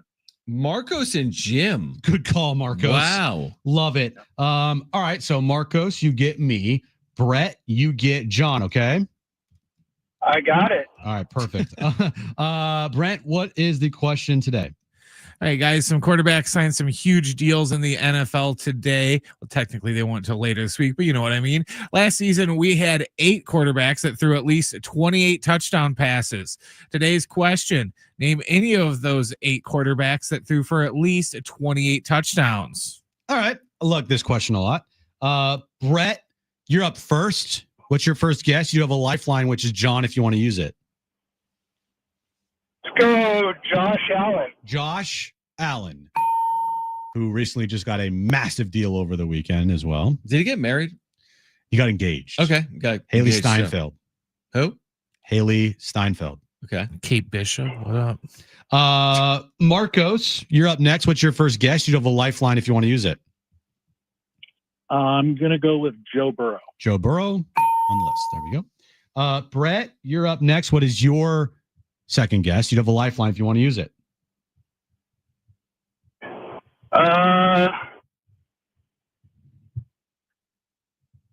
Drawing a blank here. Let's go lifeline. Oh, lifeline. All right. Well, I said it earlier when Jim said it wasn't a sexy signing of Sam Darnold, because he threw for 35 touchdowns last year, which I think was top 5 maybe in the NFL. So Sam Darnold threw for 35, which is more than 28. So did you take that? I'll take Sammy. Okay. There you go. Marcos, you're up next. What's your next guess? You have a lifeline if you want to use it. I'm going to go with Lamar Jackson. Lamar Jackson. Very good guess on the list. There we go. Brett, back to you. Final guess. You do not have a lifeline, so it's all up to you. What do you got? Let's go Washington rookie quarterback. Gosh, I'm blanking out on his name. Yeah, I'm going to need a name. Okay. Let's see who else is out there. You got 5 seconds. Oh, man. Jaden Daniels. Jaden Daniels. No. Oh. Not on the Surprises list. That means Marcos could walk off with a correct answer here. What you got? You also have a lifeline if you want to use it. All right. I've got like 2 in my head, but I want to hear your lifeline, Jim. Okay. Before I decide. All right. So just going through things here. All right. I'm going to go with Baker Mayfield. Do you take that? Yeah, he was one of the guys I was thinking about. Yeah, I'll take Baker Mayfield. Okay, Baker Mayfield for the win. Let's go. Jim is having an all-time day. This is the greatest day ever. Jinx the Aztecs. Someone else said he did something right. Yeah, I was right about a saying that I'm usually wrong about. And now you knew Baker Mayfield threw 28 touchdown passes. This is great. Archive this episode. Yeah, right, dude. Let's go. Right, who's on this list? All right, number 1 was Joe Burrow. He had 43. And then Baker Mayfield and Lamar Jackson both had 41. Jared Goff had 37. Sam Darnold had 35. Bo Nix had 29. Aaron Rodgers and Josh Allen both had 28. Jaden Daniels only had 25. Oh, trade him. Scrub. Cut him. No value in the league. Loser. All right, so congratulations because you've won a pair of tickets to see the Pixies. You know who the Pixies are going to be with, Jim?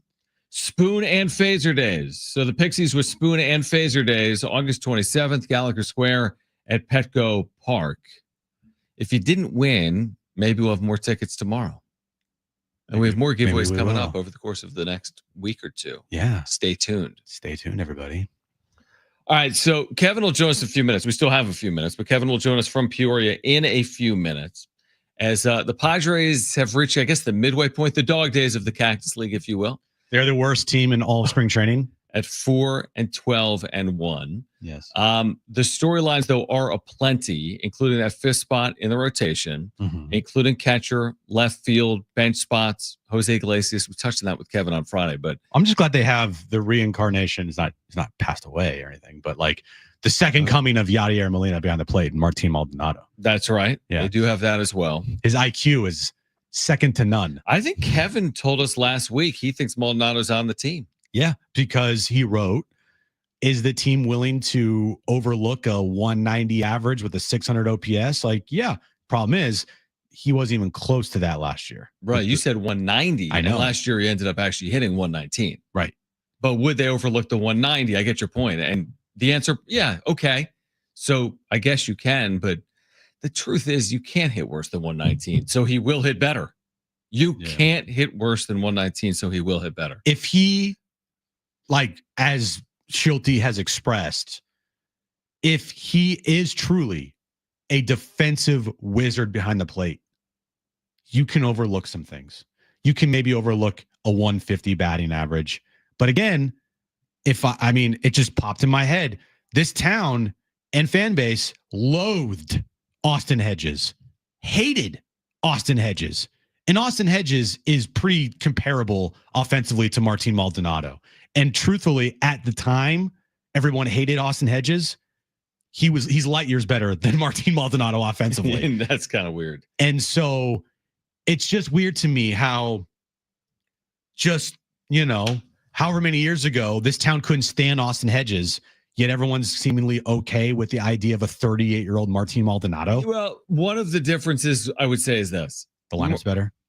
Well, he's not going to start. Like, he's not the primary catcher. There's no world where he should be the primary catcher. So he's the one of every 3-day catcher. He's the 50 start catcher as opposed to the 100 start catcher. Whatever that's worth. At the end of the day, the reason you put up with it, the same reason they put up with Austin Hedges before they were good, is that defense is the primary skill of a catcher. Defense is what carries the day over offense. Simple as that. So you put up with it if you can call games, shut down running games, high baseball IQ, yada, yada, yada. What Schultz said is true. That's how catchers stick around until they're 38. But you got to hit a little bit, and you better be a damn good defensive catcher. Hey, man, he's got the IQ of Yadi Molina.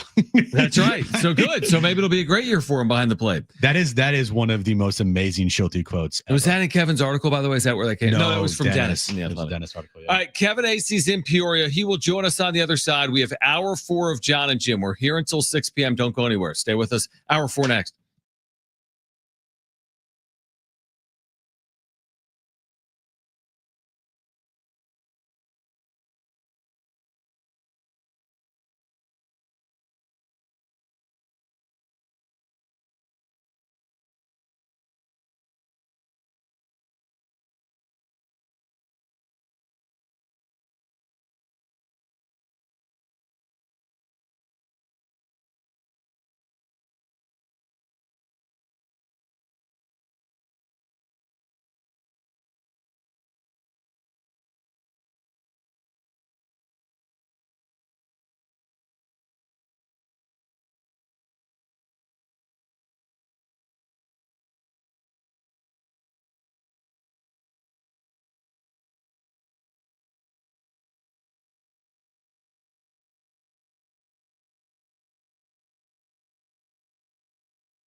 All right, this update is brought to you by Staples Stores. We'll start with the Padres today, taking on the Reds. They lost the game. In the game, Fernando Tatis Jr. had a home run. Michael King gave up 3 runs in 2 2/3 innings, walking 3, striking out 1. Moving over to the Aztecs, coming off their big win over Nevada this past weekend. They take on Boise State in their opening round game of the Mountain West Conference Tournament on Thursday afternoon, 2:30 tip time. San Diego Football Club remains undefeated as they beat Salt Lake on the road 3-1 to pick up 3 more points. They currently are second in the Western Conference with 7 points overall. They'll take on Columbus this Saturday at Snapdragon Stadium, 7:30 kickoff time, 7 p.m. pregame right here on San Diego Sports 760. An NFL free agency underway. Sam Darnold signing with the Seahawks, Justin Fields to the Jets, and Devontae Adams to the Rams. And this update's been brought to you by Staples Stores. It's Jon and Jim to warm up that drive home. They led by 26, 39-13. Got close for a moment. Jim texted me, what if they blow this? And then Nick Boyd hit a corner 3 and the rest was history. Thank you for not ruining everything. Wait, what was that? Thank you. Whoa. One more time? Not ruining One more time? everything. Said, but honestly, I don't know if it was you. you. I don't know if it was you or Aaron. I'm going to give Aaron the credit. Oh, yeah. Because I feel like if you were there alone, they'd probably lose by 60. Now, time for Jon and Jim. All right, San Diego and Southern California, what's going on? This is the final hour of Jon and Jim. It comes on the day where the Padres lost in the Cactus League again. The worst team in all of baseball in spring. Yeah, this isn't just Cactus now, Kevin. I don't know if you're watching what's going on in the Grapefruit, but the Padres have the worst winning percentage in the sport this spring. Now, here's the good news. None of this truly matters, as we all know, including our listeners. But what does matter is like the competition for the 5th spot, or who's going to start a catcher, or in left field, or who's going to come out of their bullpen. So always appreciate you taking time. You just wrote about this. Is the competition for the 5th spot being dwindled down at this point by the Padres? And thanks once again for hopping on. Yeah, I mean, Mike Schilt made official what had been fairly obvious for more than a week. Johnny Brito is now, a reliever again. And so, that's significant because Brian Holing's going to miss probably at least the first month because of the shoulder injury, and Johnny Brito could fill that role. So that's interesting. I think the competition between Jacob, Ron Marinaccio, Brito, maybe Omar Cruz, maybe Bradley Rodriguez for the 2 spots that are available in the bullpen. Look at the 5th starter spot. Stephen Kolek has had a really nice spring so far. He's going to be pitching on Thursday. If he has another good outing here, I mean, it feels like he's inching closer to potentially being that 5th starter. I mean, don't you feel like that way going right now? Yeah, it does. It does feel that way, and I say that only this afternoon because that's how Padres people are increasingly feeling. This has been like an experiment to some extent, right? Like Waldron and Vasquez. You couldn't say it was their job to lose since there was only one job and there's 2 of them, right? Yeah. And Kolek, who used to be a starter in the minor leagues and then was a reliever for a year in the minors, and then the Padres got him in the Rule 5 draft, and he was a reliever last year. And so they're stretching him out again, and it was like, we got to see what this guy can do when we take him to 3, 4, 5 innings. Well, he threw 3 innings, no hit innings, supposedly, in a sim game last week. He'll go get probably, if he's doing well, as beneficent as he's been, in his next start, he'll get a 4th up, which, opportunity to go 4 innings. And then how does he recover from that? Because that's the big thing. He's been fantastic. But when you're a starter, you've got to be prepared to throw, 90 pitches at some point, or, once you're built up, 90 pitches every 6 days. And so, that's going to be the thing for Kolek. Kevin Acee is our Padres insider. He's back with us right now on Jon and Jim. I know you touched on this, and maybe it was feeling this way anyway, based on them coming to terms with Dylan Cease and Michael King on these arbitration deals in their last year before they become free agents. But are we further along there? Is it almost extremely unlikely that a Dylan Cease or a Michael King, as you cover this from Peoria, would you be how surprised would you be if either of those pitchers moved at some point between now and the start of the year in 17 days? I'd be surprised. I've been saying that and writing that for I don't know, almost all spring, where the Padres people say that and I was choosing to believe them, that they wanted to keep their starting pitching intact at the top there, because that's really super important to winning a lot of games, and then to have a playoff rotation, right? To have a strong top three. And so that's been the case for a while. And it is definitely still the case. One thing that they will say, if certain people that are at least somewhat involved and are aware of the kind of thinking of AJ Preller and the people above him and the people around him, is that if someone blew them away with a deal that substantially improved their holes at left field, catcher, or designated hitter, those are perceived holes that they know they have now, and then maybe also gave them some starting pitching depth, but it has to be players that can help them now, make them better. They could trade Cease, but that just does not seem likely, and they seem to be very firm on the strength of their team could be that starting pitching, the top three, and they maybe even top four, and they want to go with it. I think all of us can agree we'd like to see, King and C stay here to go for it this season. But again, anything could happen at any moment, and there's teams out there very desperate now for pitching. But again, it would take a lot, as you say. When Preller has that line in the sand drawn, he does not cross that line until it gets. But then when he does, man, when he decides that it's good, but this will be for something that makes them better in 2025, and that is going to be really hard to get. Right, Kevin, you mentioned that the weaknesses of this team, left field catcher. I think catching right now, to me, it feels like one of their biggest weaknesses. I know that Acee loves Martin Maldonado, compared him to Yadier Molina. Sorry, Schulte loves Martin Maldonado. Says he has the IQ of Yadier Molina. How would you handicap their catching position right now between Maldonado, Diaz, and Campy? Elias Diaz on the roster. By the way, he made a catch and throw today that was like as pretty as you'll ever see to get Ellie De La Cruz. Yep. I mean, got rid of that ball. Like, I was like, what just happened? Right.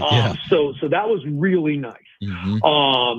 And you know what? Campy would have too, if Jay Cronenworth hadn't on a tag. Campy would have had a second guy thrown out, and he has looked better there. Now, game management, rapport with pitchers, definitely behind Martin Maldonado there.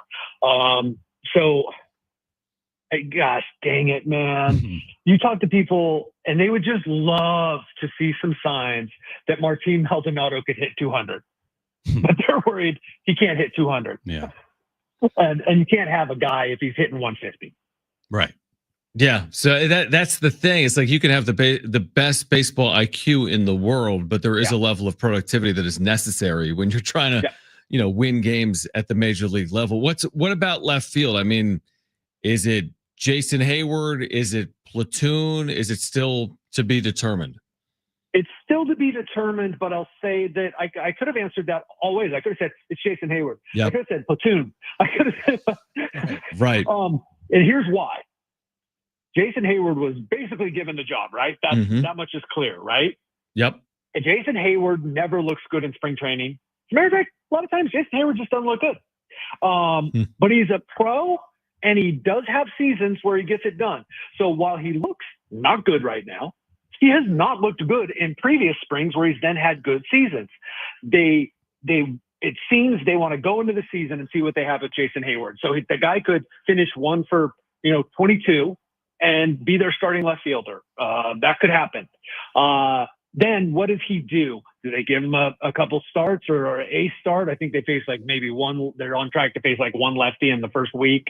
And then, do they give him that start? See how he does. He starts against the righties. So we're headed toward a platoon, it looks like. But I mean, Jason Hayward has been given this job. Kevin, me and John were talking about this a couple days ago. Do they care? How many pitchers do they carry on their roster to start the season? Is it 13?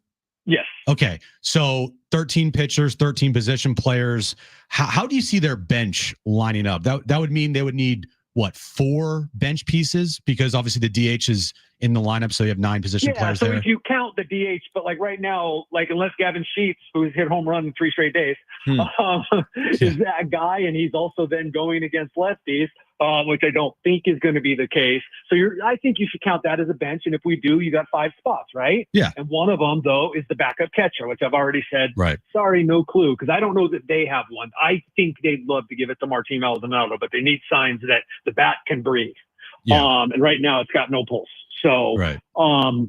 So Tyler Wade's in there. That's what I'm hearing. And there's just value in having Tyler Wade. Here's the interesting thing on that though. The value he brings is he plays, he can play basically any position. Last year he put on the catching gear to get ready. And so he'll do anything. He can play any position. He runs the bases really well, and he really is an incredible like teacher and teammate and leader. But Brandon Lockridge brings base running acumen and plays killer outfield. And they have Eggy Rosario and might have Jose Iglesias. So like, that's why I started asking, is Tyler Wade for sure on this team? But my understanding is that yes, he is. And so then you've got Eggy, who doesn't have options. Eggy's playing all over the place. I think he's on the team. So Wade, Rosario, backup catcher. And then is it a platoon in, where's your is it Lockridge, who I think it is, because as much as everybody's high on Tirso Ornelas, left-handed bat, like you get that from Sheets, the left-handed bat, and Tirso certainly is not a defender, and he doesn't have real home run power. So I think it's Gavin Sheets, but then it'd have to be Brandon Lockridge, right? And then what about Yuli Gurriel? So like I think there's 6 or 7 guys for the 5 spots. Yeah, it's going to be interesting to see how it all shakes out. And also, we talked about this, I think, on Friday with Iglesias. I mean, he didn't sound like a guy that believed he'd be starting the year in the minor leagues. Now, I know that the deal he signed, and like you said, it has opt-outs in there, so maybe he would be, quote-unquote, content to start a season in the minor leagues, knowing he could opt out if he isn't up within a month or whatever it is ultimately. Yeah. But, I don't know, coming off the year he had, and then knowing that he's going to get $3 million if he's here, that, to me, signals that the Padres see him as a priority. To me, it seemingly makes the most sense that he would be on their opening day roster. Would you agree with that? I would. I mean, he made a nice throw, didn't get a guy from deep and short today. Also made an error, but whatever. He's 0 for 3 so far. My point is like, how much are they going to be able to see him? I think they'll give him a lot of playing time, but right now the starters are going to go. Like Cronenworth played 7 innings today, right? I think he wanted a third at bat and he got a double, so that was nice. But like the starters are starting to go more and play longer, and so. But I think they'll find room for Iglesias to play so they can see. But it's like, that he wants to play, but what if he's 1 for 24, right? Mm-hmm. He hasn't proved to anybody that he's a major leaguer yet. And he can go to El Paso, kick some ass for a month, and he's got another opt-out on May 1st. Right. Well, I know this White Sox game tomorrow is not the one I'd want to lose. It's a big game, Mike Kevin. Schild. Kevin, real something. Yeah. Let me tell you something. The last time when they were at Camelback Ranch playing the White Sox, they threw like basically all of their prospects. That team might be really good in like 4 years or 3 years, like the pitching. Right. They have some really good, like single A, double A guys, like incredible. So let's not just count this losing streak over yet. Oh, wow. Well, I mean, it is a battle for last place in the Cactus League between the White Sox and the Padres, Kevin. I don't know if you knew that. Oh, my goodness. What do we need to know? I do have to ask Schilt, right? Like he talks about that you still got to have the winning mentality in spring training, right? Right. So while these don't matter, well, if you want to have the winning mentality, like, well, what does losing mean? And I'm not trying to suggest it and being anything, but I do think it's like an interesting question. I mean, Kevin, if they lose tomorrow, you're going to have to ask that question the following day. Oh, that's going to go over well. I want you to scream at him. No, I'm just kidding. Real quick, they're in a good place, and I'm not sure. But, real quick, Kevin, before you go, what do we need to know about the A's prospects against the Padres prospects? They did this last year, right? The spring breakout is what is there to be learned, or what is this coming up Yes, this but I week. was already in Seoul when it happened, and I will Okay. have to be here for this one. I don't mean have to. It's just I bask in the fact that this is now an organization where you can focus on the major league team. Right. Yeah. Okay. So cool. DeVries, Salas, Net. It'll be interesting, but it's like, okay, like DeVries goes 0 for 4. Like, what did we get out of that? I mean, I know what, those guys, the scouts will be stoked to watch this, Sure. but whatever. Basically, what you're saying is be on the lookout for Jeff Sanders' piece, right? Well, before the game, but now Jeff's back home. So, okay. like, again, poor me. I have to go on Friday. Get ready to write about 26 Padres prospects. Yeah. Kevin, appreciate it. We'll catch up Wednesday after that big Rockies game. Well, take care. Thanks, Kevin. Kevin Acee is our Padres insider. Will react to that roster crunch that's coming within the next 2 weeks on the other side. Here until 6, Jon and Jim.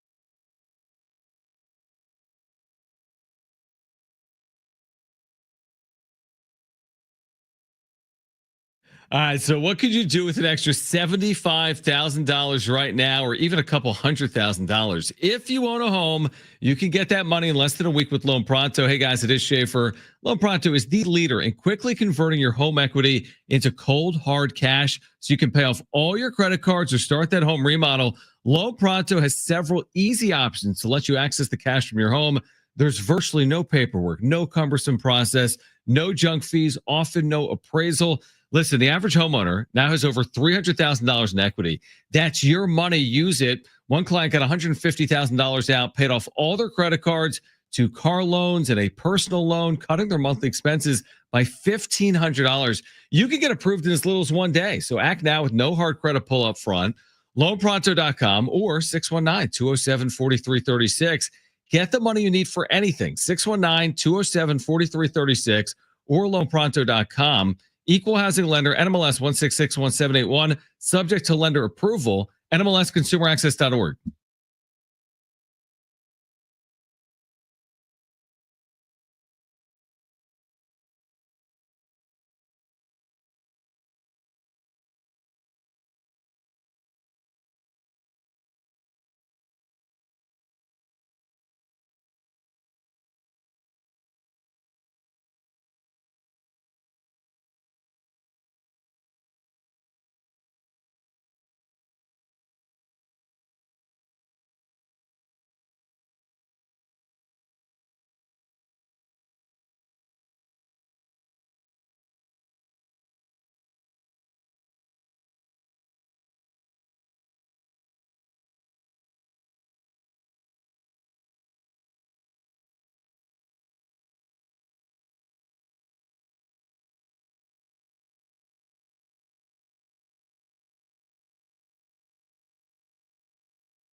All right, here until 6, Jon and Jim. Jim's back page coming up. We just connected with Kevin Acee, who is in Peoria.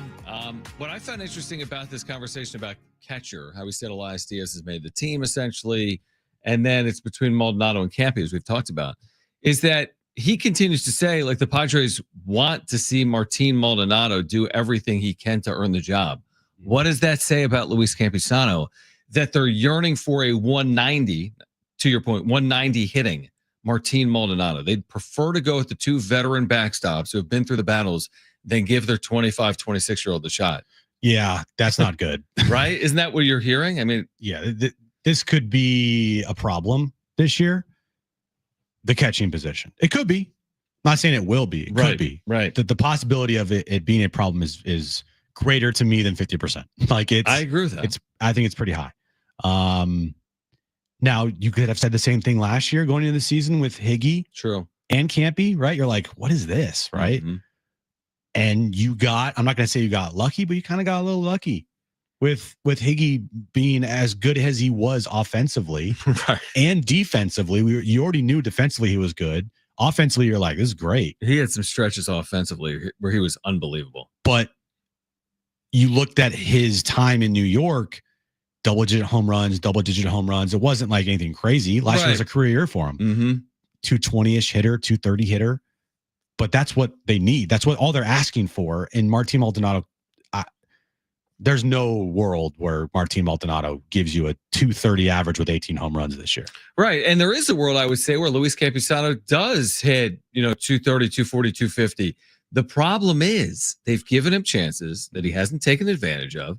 He's had injuries, which you could argue whether that's his fault or not. But it's like, at what point have you not taken the bull by the horns? Therefore, you don't have the opportunity anymore. I mean, he finished last year in AAA, and they won 93 games and made a postseason run to some extent. They beat Atlanta.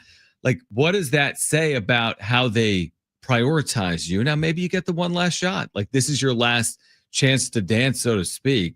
And I've said this before. You've said it too. I wouldn't be shocked if 2 years from now he's starting 100 games for the Cincinnati Reds. I just have no idea. Like, something like that could definitely happen.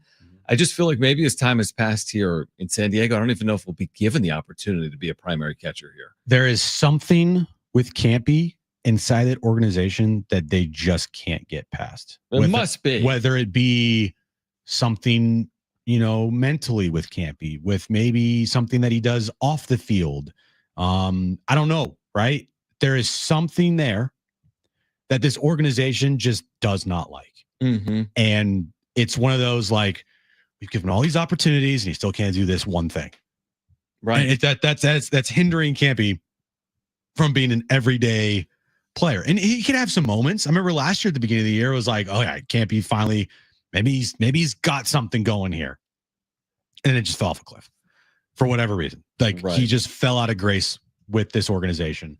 And so, yeah, I think it tells a lot about Campy, hearing from Kevin there, that this organization just desperately wants and just hopes that if they put Martin Maldonado out there for a good chunk of games, that he can hit 215. I mean, right. I mean, consider that Campy in 2023, now obviously there's an injury in here, in 49 games, he hit 319. His OPS in 2023 was 847. Well, something's wrong there. Something's wrong. Yeah, something's but that's off. crazy that you'd be potentially willing to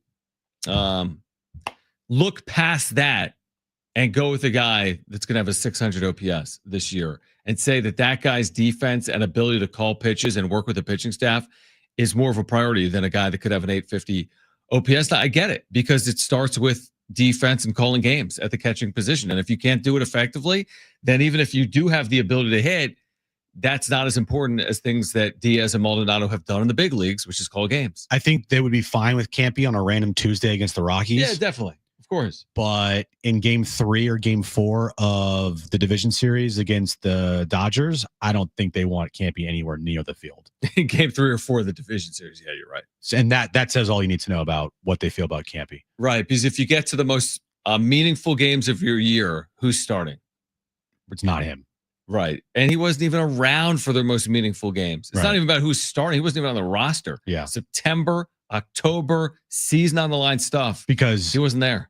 in the postseason, and it's happened every year the Padres made the postseason with Austin Nola and Kyle Gashioka. It's ironic that Higgy and Nola were two of their better offensive players in postseason play the last 2 times they made the postseason. Yep. But the reason why is you don't look for offense from your catcher.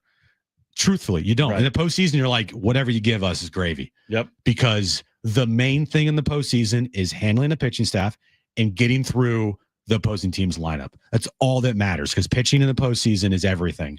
And your catcher has to be able to be the leader out there with that pitching staff and navigate that lineup. And that's something I don't think they feel even remotely confident with Campy doing. I think you're right. All right, more on the Padres roster on the other side, plus a very busy start to NFL free agency and Jim's back page here until 6 p.m. Jon and Jim.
This update is brought to you by Rapid Radios. Padres Cactus League action today, losing to the Reds in the game. Fernando Tatis Jr. hit a home run. Michael King went 2 2/3, giving up 3 runs in his outing. Moving over to the Aztecs, coming off their big win against Nevada on Saturday night. They'll start the Mountain West Conference tournament on Thursday against Boise State, 2:30 start time. Listen right here on San Diego Sports 760. San Diego Football Club remains undefeated, beating Salt Lake 3-1 to pick up 3 more points on the road. They're currently in second place in the Western Conference. They'll take on Columbus this Saturday at Snapdragon Stadium. 7:30 kickoff, 7 p.m. pregame. Listen right here on San Diego Sports 760. An NFL free agency. Sam Darnold's going to go to the Seahawks. Justin Fields to the Jets. Devontae Adams to the Rams. Rapid Radios are instant push-to-talk walkie-talkies, offering national LTE coverage and no subscription ever. Perfect for instant contact with an aging parent. For a limited time, go to rapidradios.com and you'll get an extra 60% off and free UPS shipping. Add code radio and get an extra 5% off. All right, Jim's Back Page coming up in about 15 minutes. Again, Aztec basketball is Thursday at 2:30. We also want to remind you, AM Radio keeps vital voices accessible. Congress can secure its future, but we need your help. Text AM to 52886 now to support keeping AM radio in cars.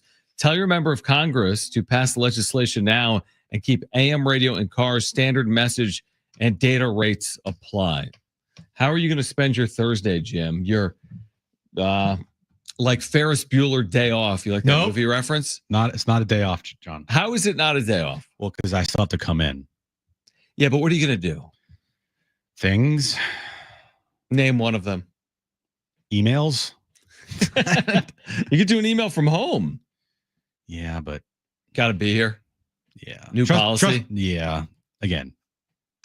Okay. It is what it is. So you'll be here. Are you going to be here 9 to 5 on Thursday? No. Not going to be here 9 to 5. No. Longer. No, I'm not here.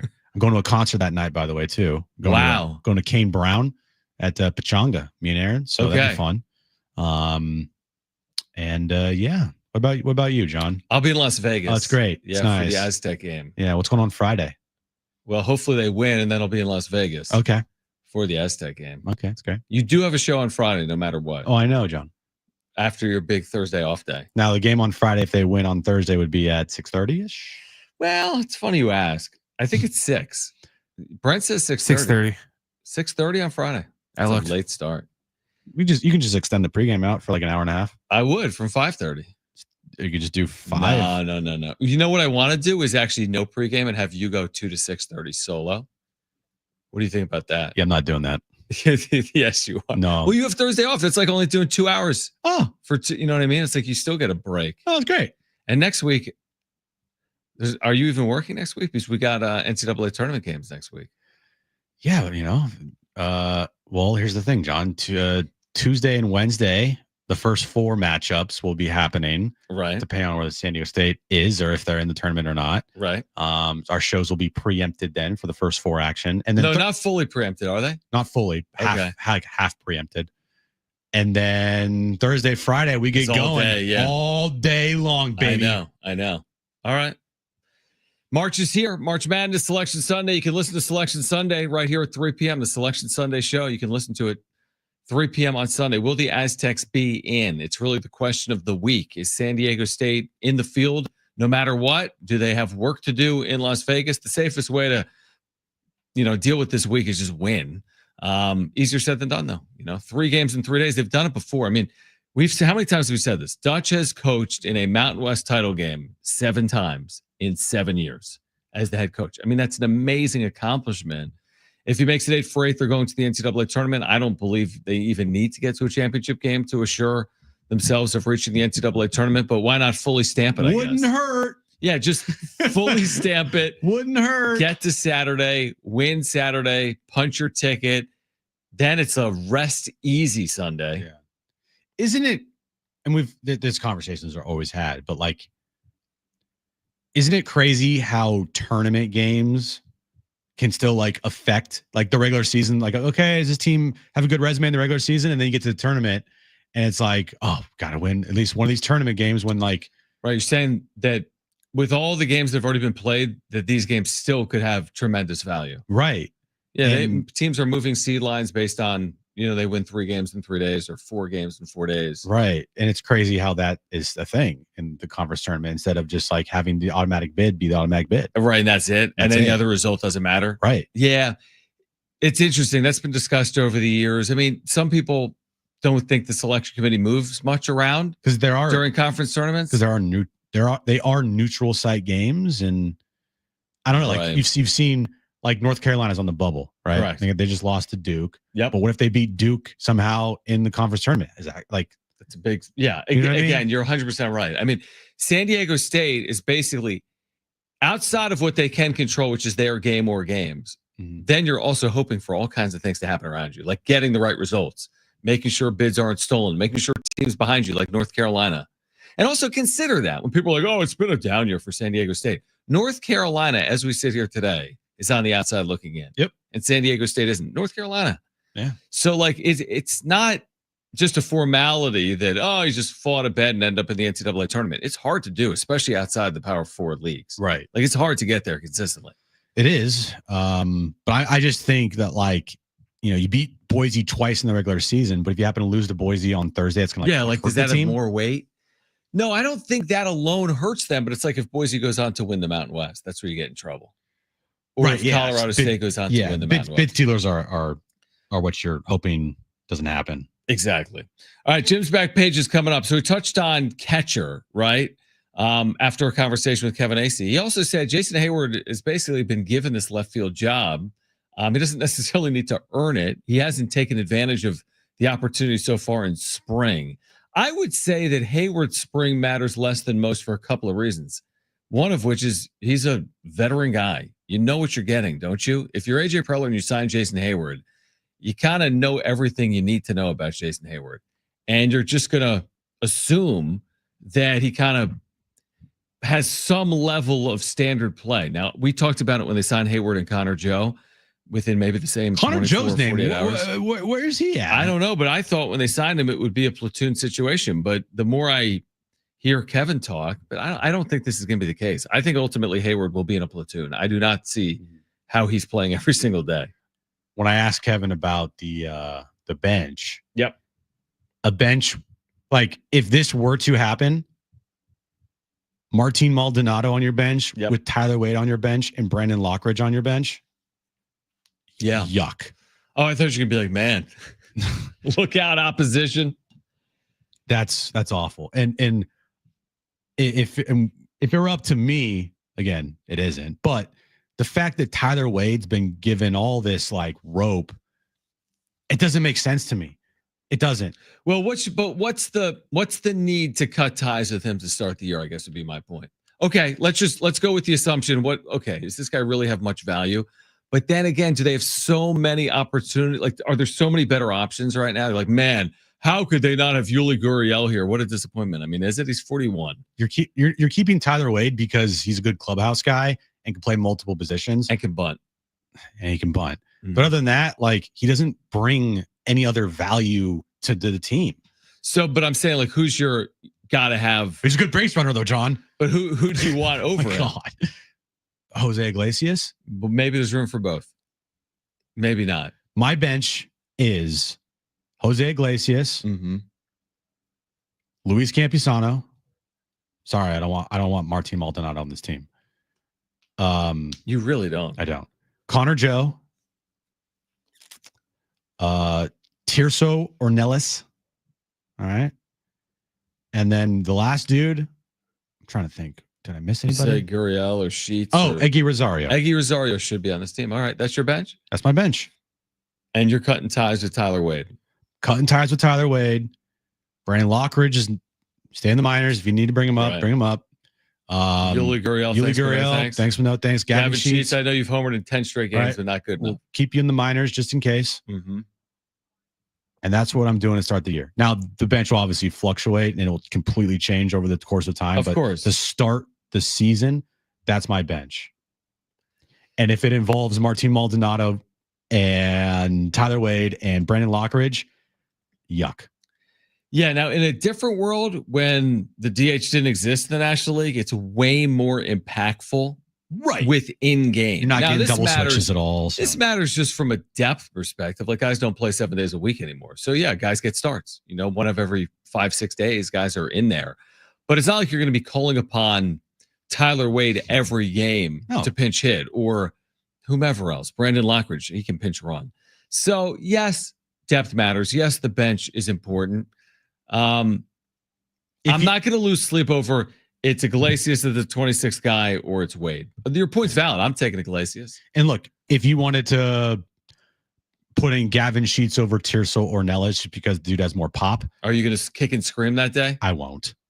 When they announce the roster? Yeah, I won't. But if I'm telling you, man, if this bench involves Martin Maldonado, Tyler Wade, and Brandon Lockridge, that's That's not good. That's then the starters better play 155 games. Right. If no one ever better get hurt. Right. Yeah. If that's the case. All right. Here until 6 p.m. We do want to remind you Monday, March 17th, our 2025 iHeartRadio Music Awards coming back live on Fox, celebrating the music and artists that you loved on iHeartRadio over the past year and giving you an exclusive first look at the biggest songs coming in the summer of 25. This year, we celebrate Lady Gaga with the coveted Innovator Award. Also, watch a special musical tribute and iHeartRadio Icon Award for Mariah Carey, hosted by LL Cool J with performances by Bad Bunny, Billie Eilish, and more. Join us for our iHeartRadio Music Awards live from the Dolby Theater in Hollywood, Monday, March 17th, live on Fox 5 and on iHeartRadio at 5 p.m. Jim's Back Page next.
All right, final time, Jon and Jim, San Diego Sports 760.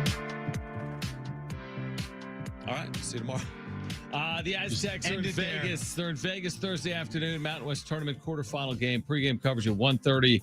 Ted Leitner has the tip. Boise State, 2:30 the start time. You're home for the Aztecs, San Diego Sports 760. A reminder, download the iHeartRadio app. Put San Diego Sports 760 in your presets. Put Jon and Jim in your presets. But on Thursday, turn the TV down, turn Ted up. You can listen to Ted Leitner on the call again Thursday from Las Vegas. Mountain West quarterfinals, huge game, obviously, for San Diego State. All right, are you ready for your back page? Yes, I am. Let's get to it. Yes, I am.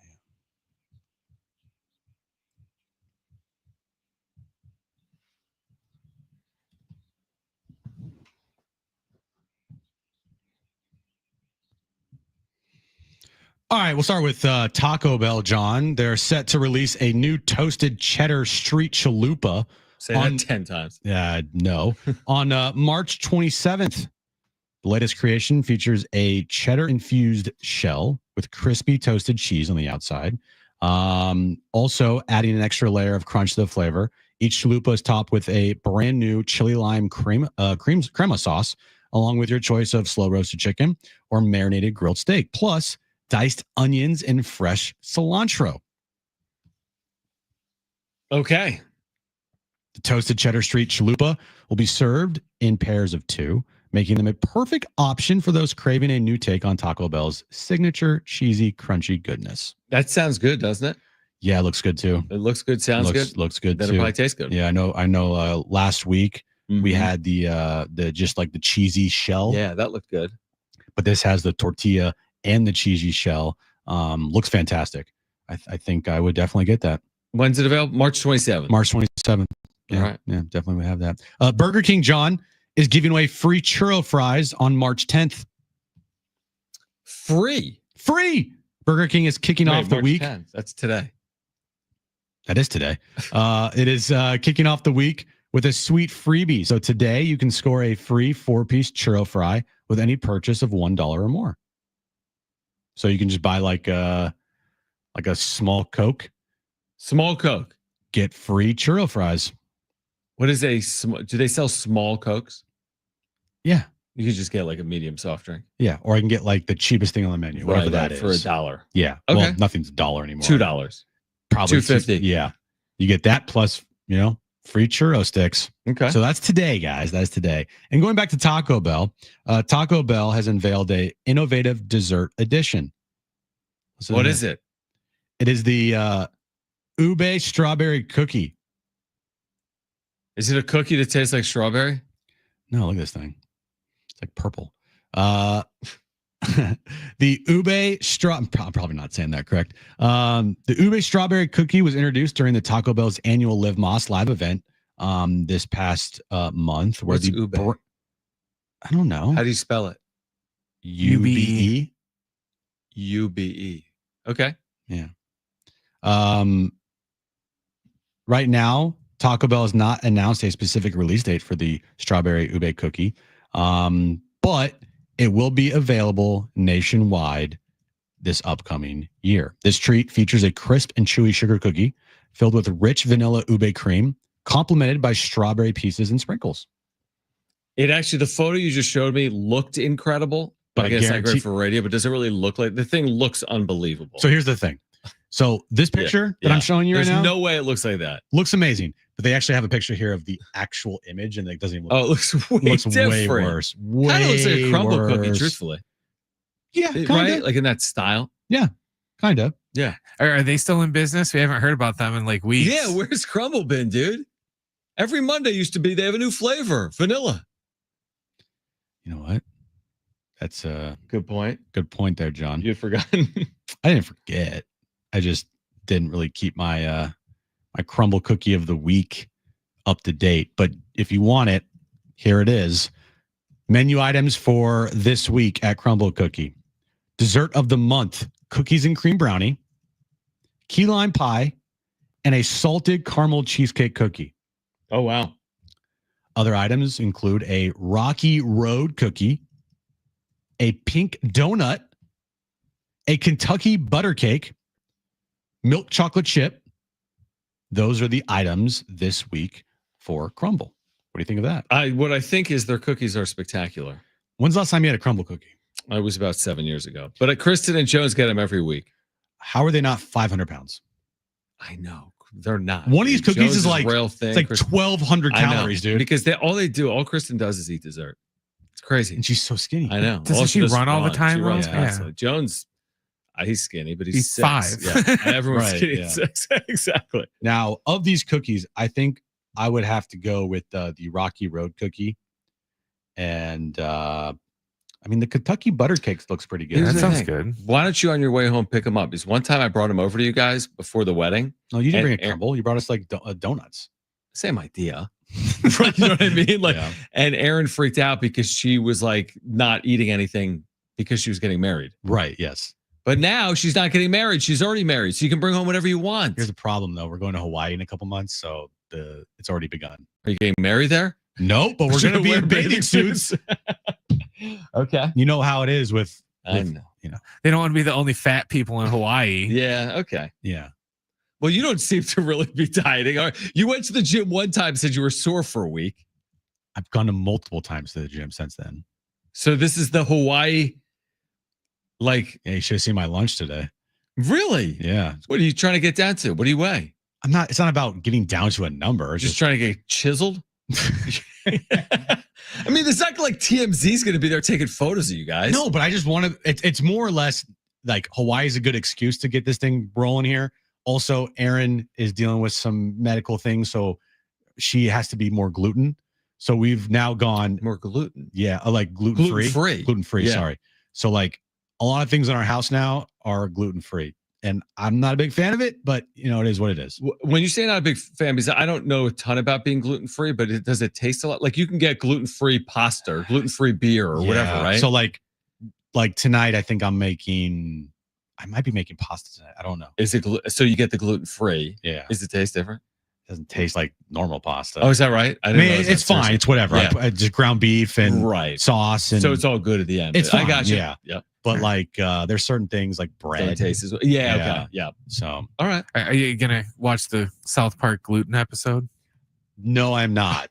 I'm not gonna watch that. I will not watch the gluten-free episode of South Park. But okay, so what we learned here today during the back page is you guys are both trying to get like chiseled for like Hawaii coming up later this spring or summer. Or I'll put it this way: just trying to live a healthier lifestyle, John. Live a healthy lifestyle. Yeah. But the thing with that, real quick, is like, hey, I got to get like it's swimsuit season or it's summertime. Doesn't that basically say like the other months I don't care about? Like I'll do whatever I want, but then I'm gonna ramp up for this one event, and then I'm like gonna ramp down on the other side. No, I mean I think going forward, and we've always eaten pretty healthy at home, like nothing crazy. Like we're not eating out every night. Right. There are times during some weeks like you're so busy, you just screw it, just order food. Right. Like get the sushi. It doesn't matter. Who cares? Right. But like for the most part, and mostly this is all because of Erin. We buy healthy things, and I cook healthy meals like fish and veggies and rice and sweet potatoes, chicken, beef. I don't know why I'm laughing. Because you don't cook, you don't know anything about food. I don't know anything. That's why. I don't know anything. You don't know anything about food. And I actually like enjoy it. I really don't. I wonder what we're having tonight. I have no idea. Kristen was chopping things this morning. I'm not sure why. Probably veggies and tofu. Veggies and tofu coming up in 30 minutes in the Schaefer household. All right, we're back tomorrow, 2 p.m. If you missed anything today, go to sportssd.com or the iHeartRadio app, iTunes, TuneIn Radio, or Spotify. We are on social media at Jon and Jim, JONANDJIM. We are on YouTube as well. Search for Jon and Jim. For Brent and Jim, I'm John. Keep it here at San Diego Sports 760. Hi, Darnay. Hi, Darnay.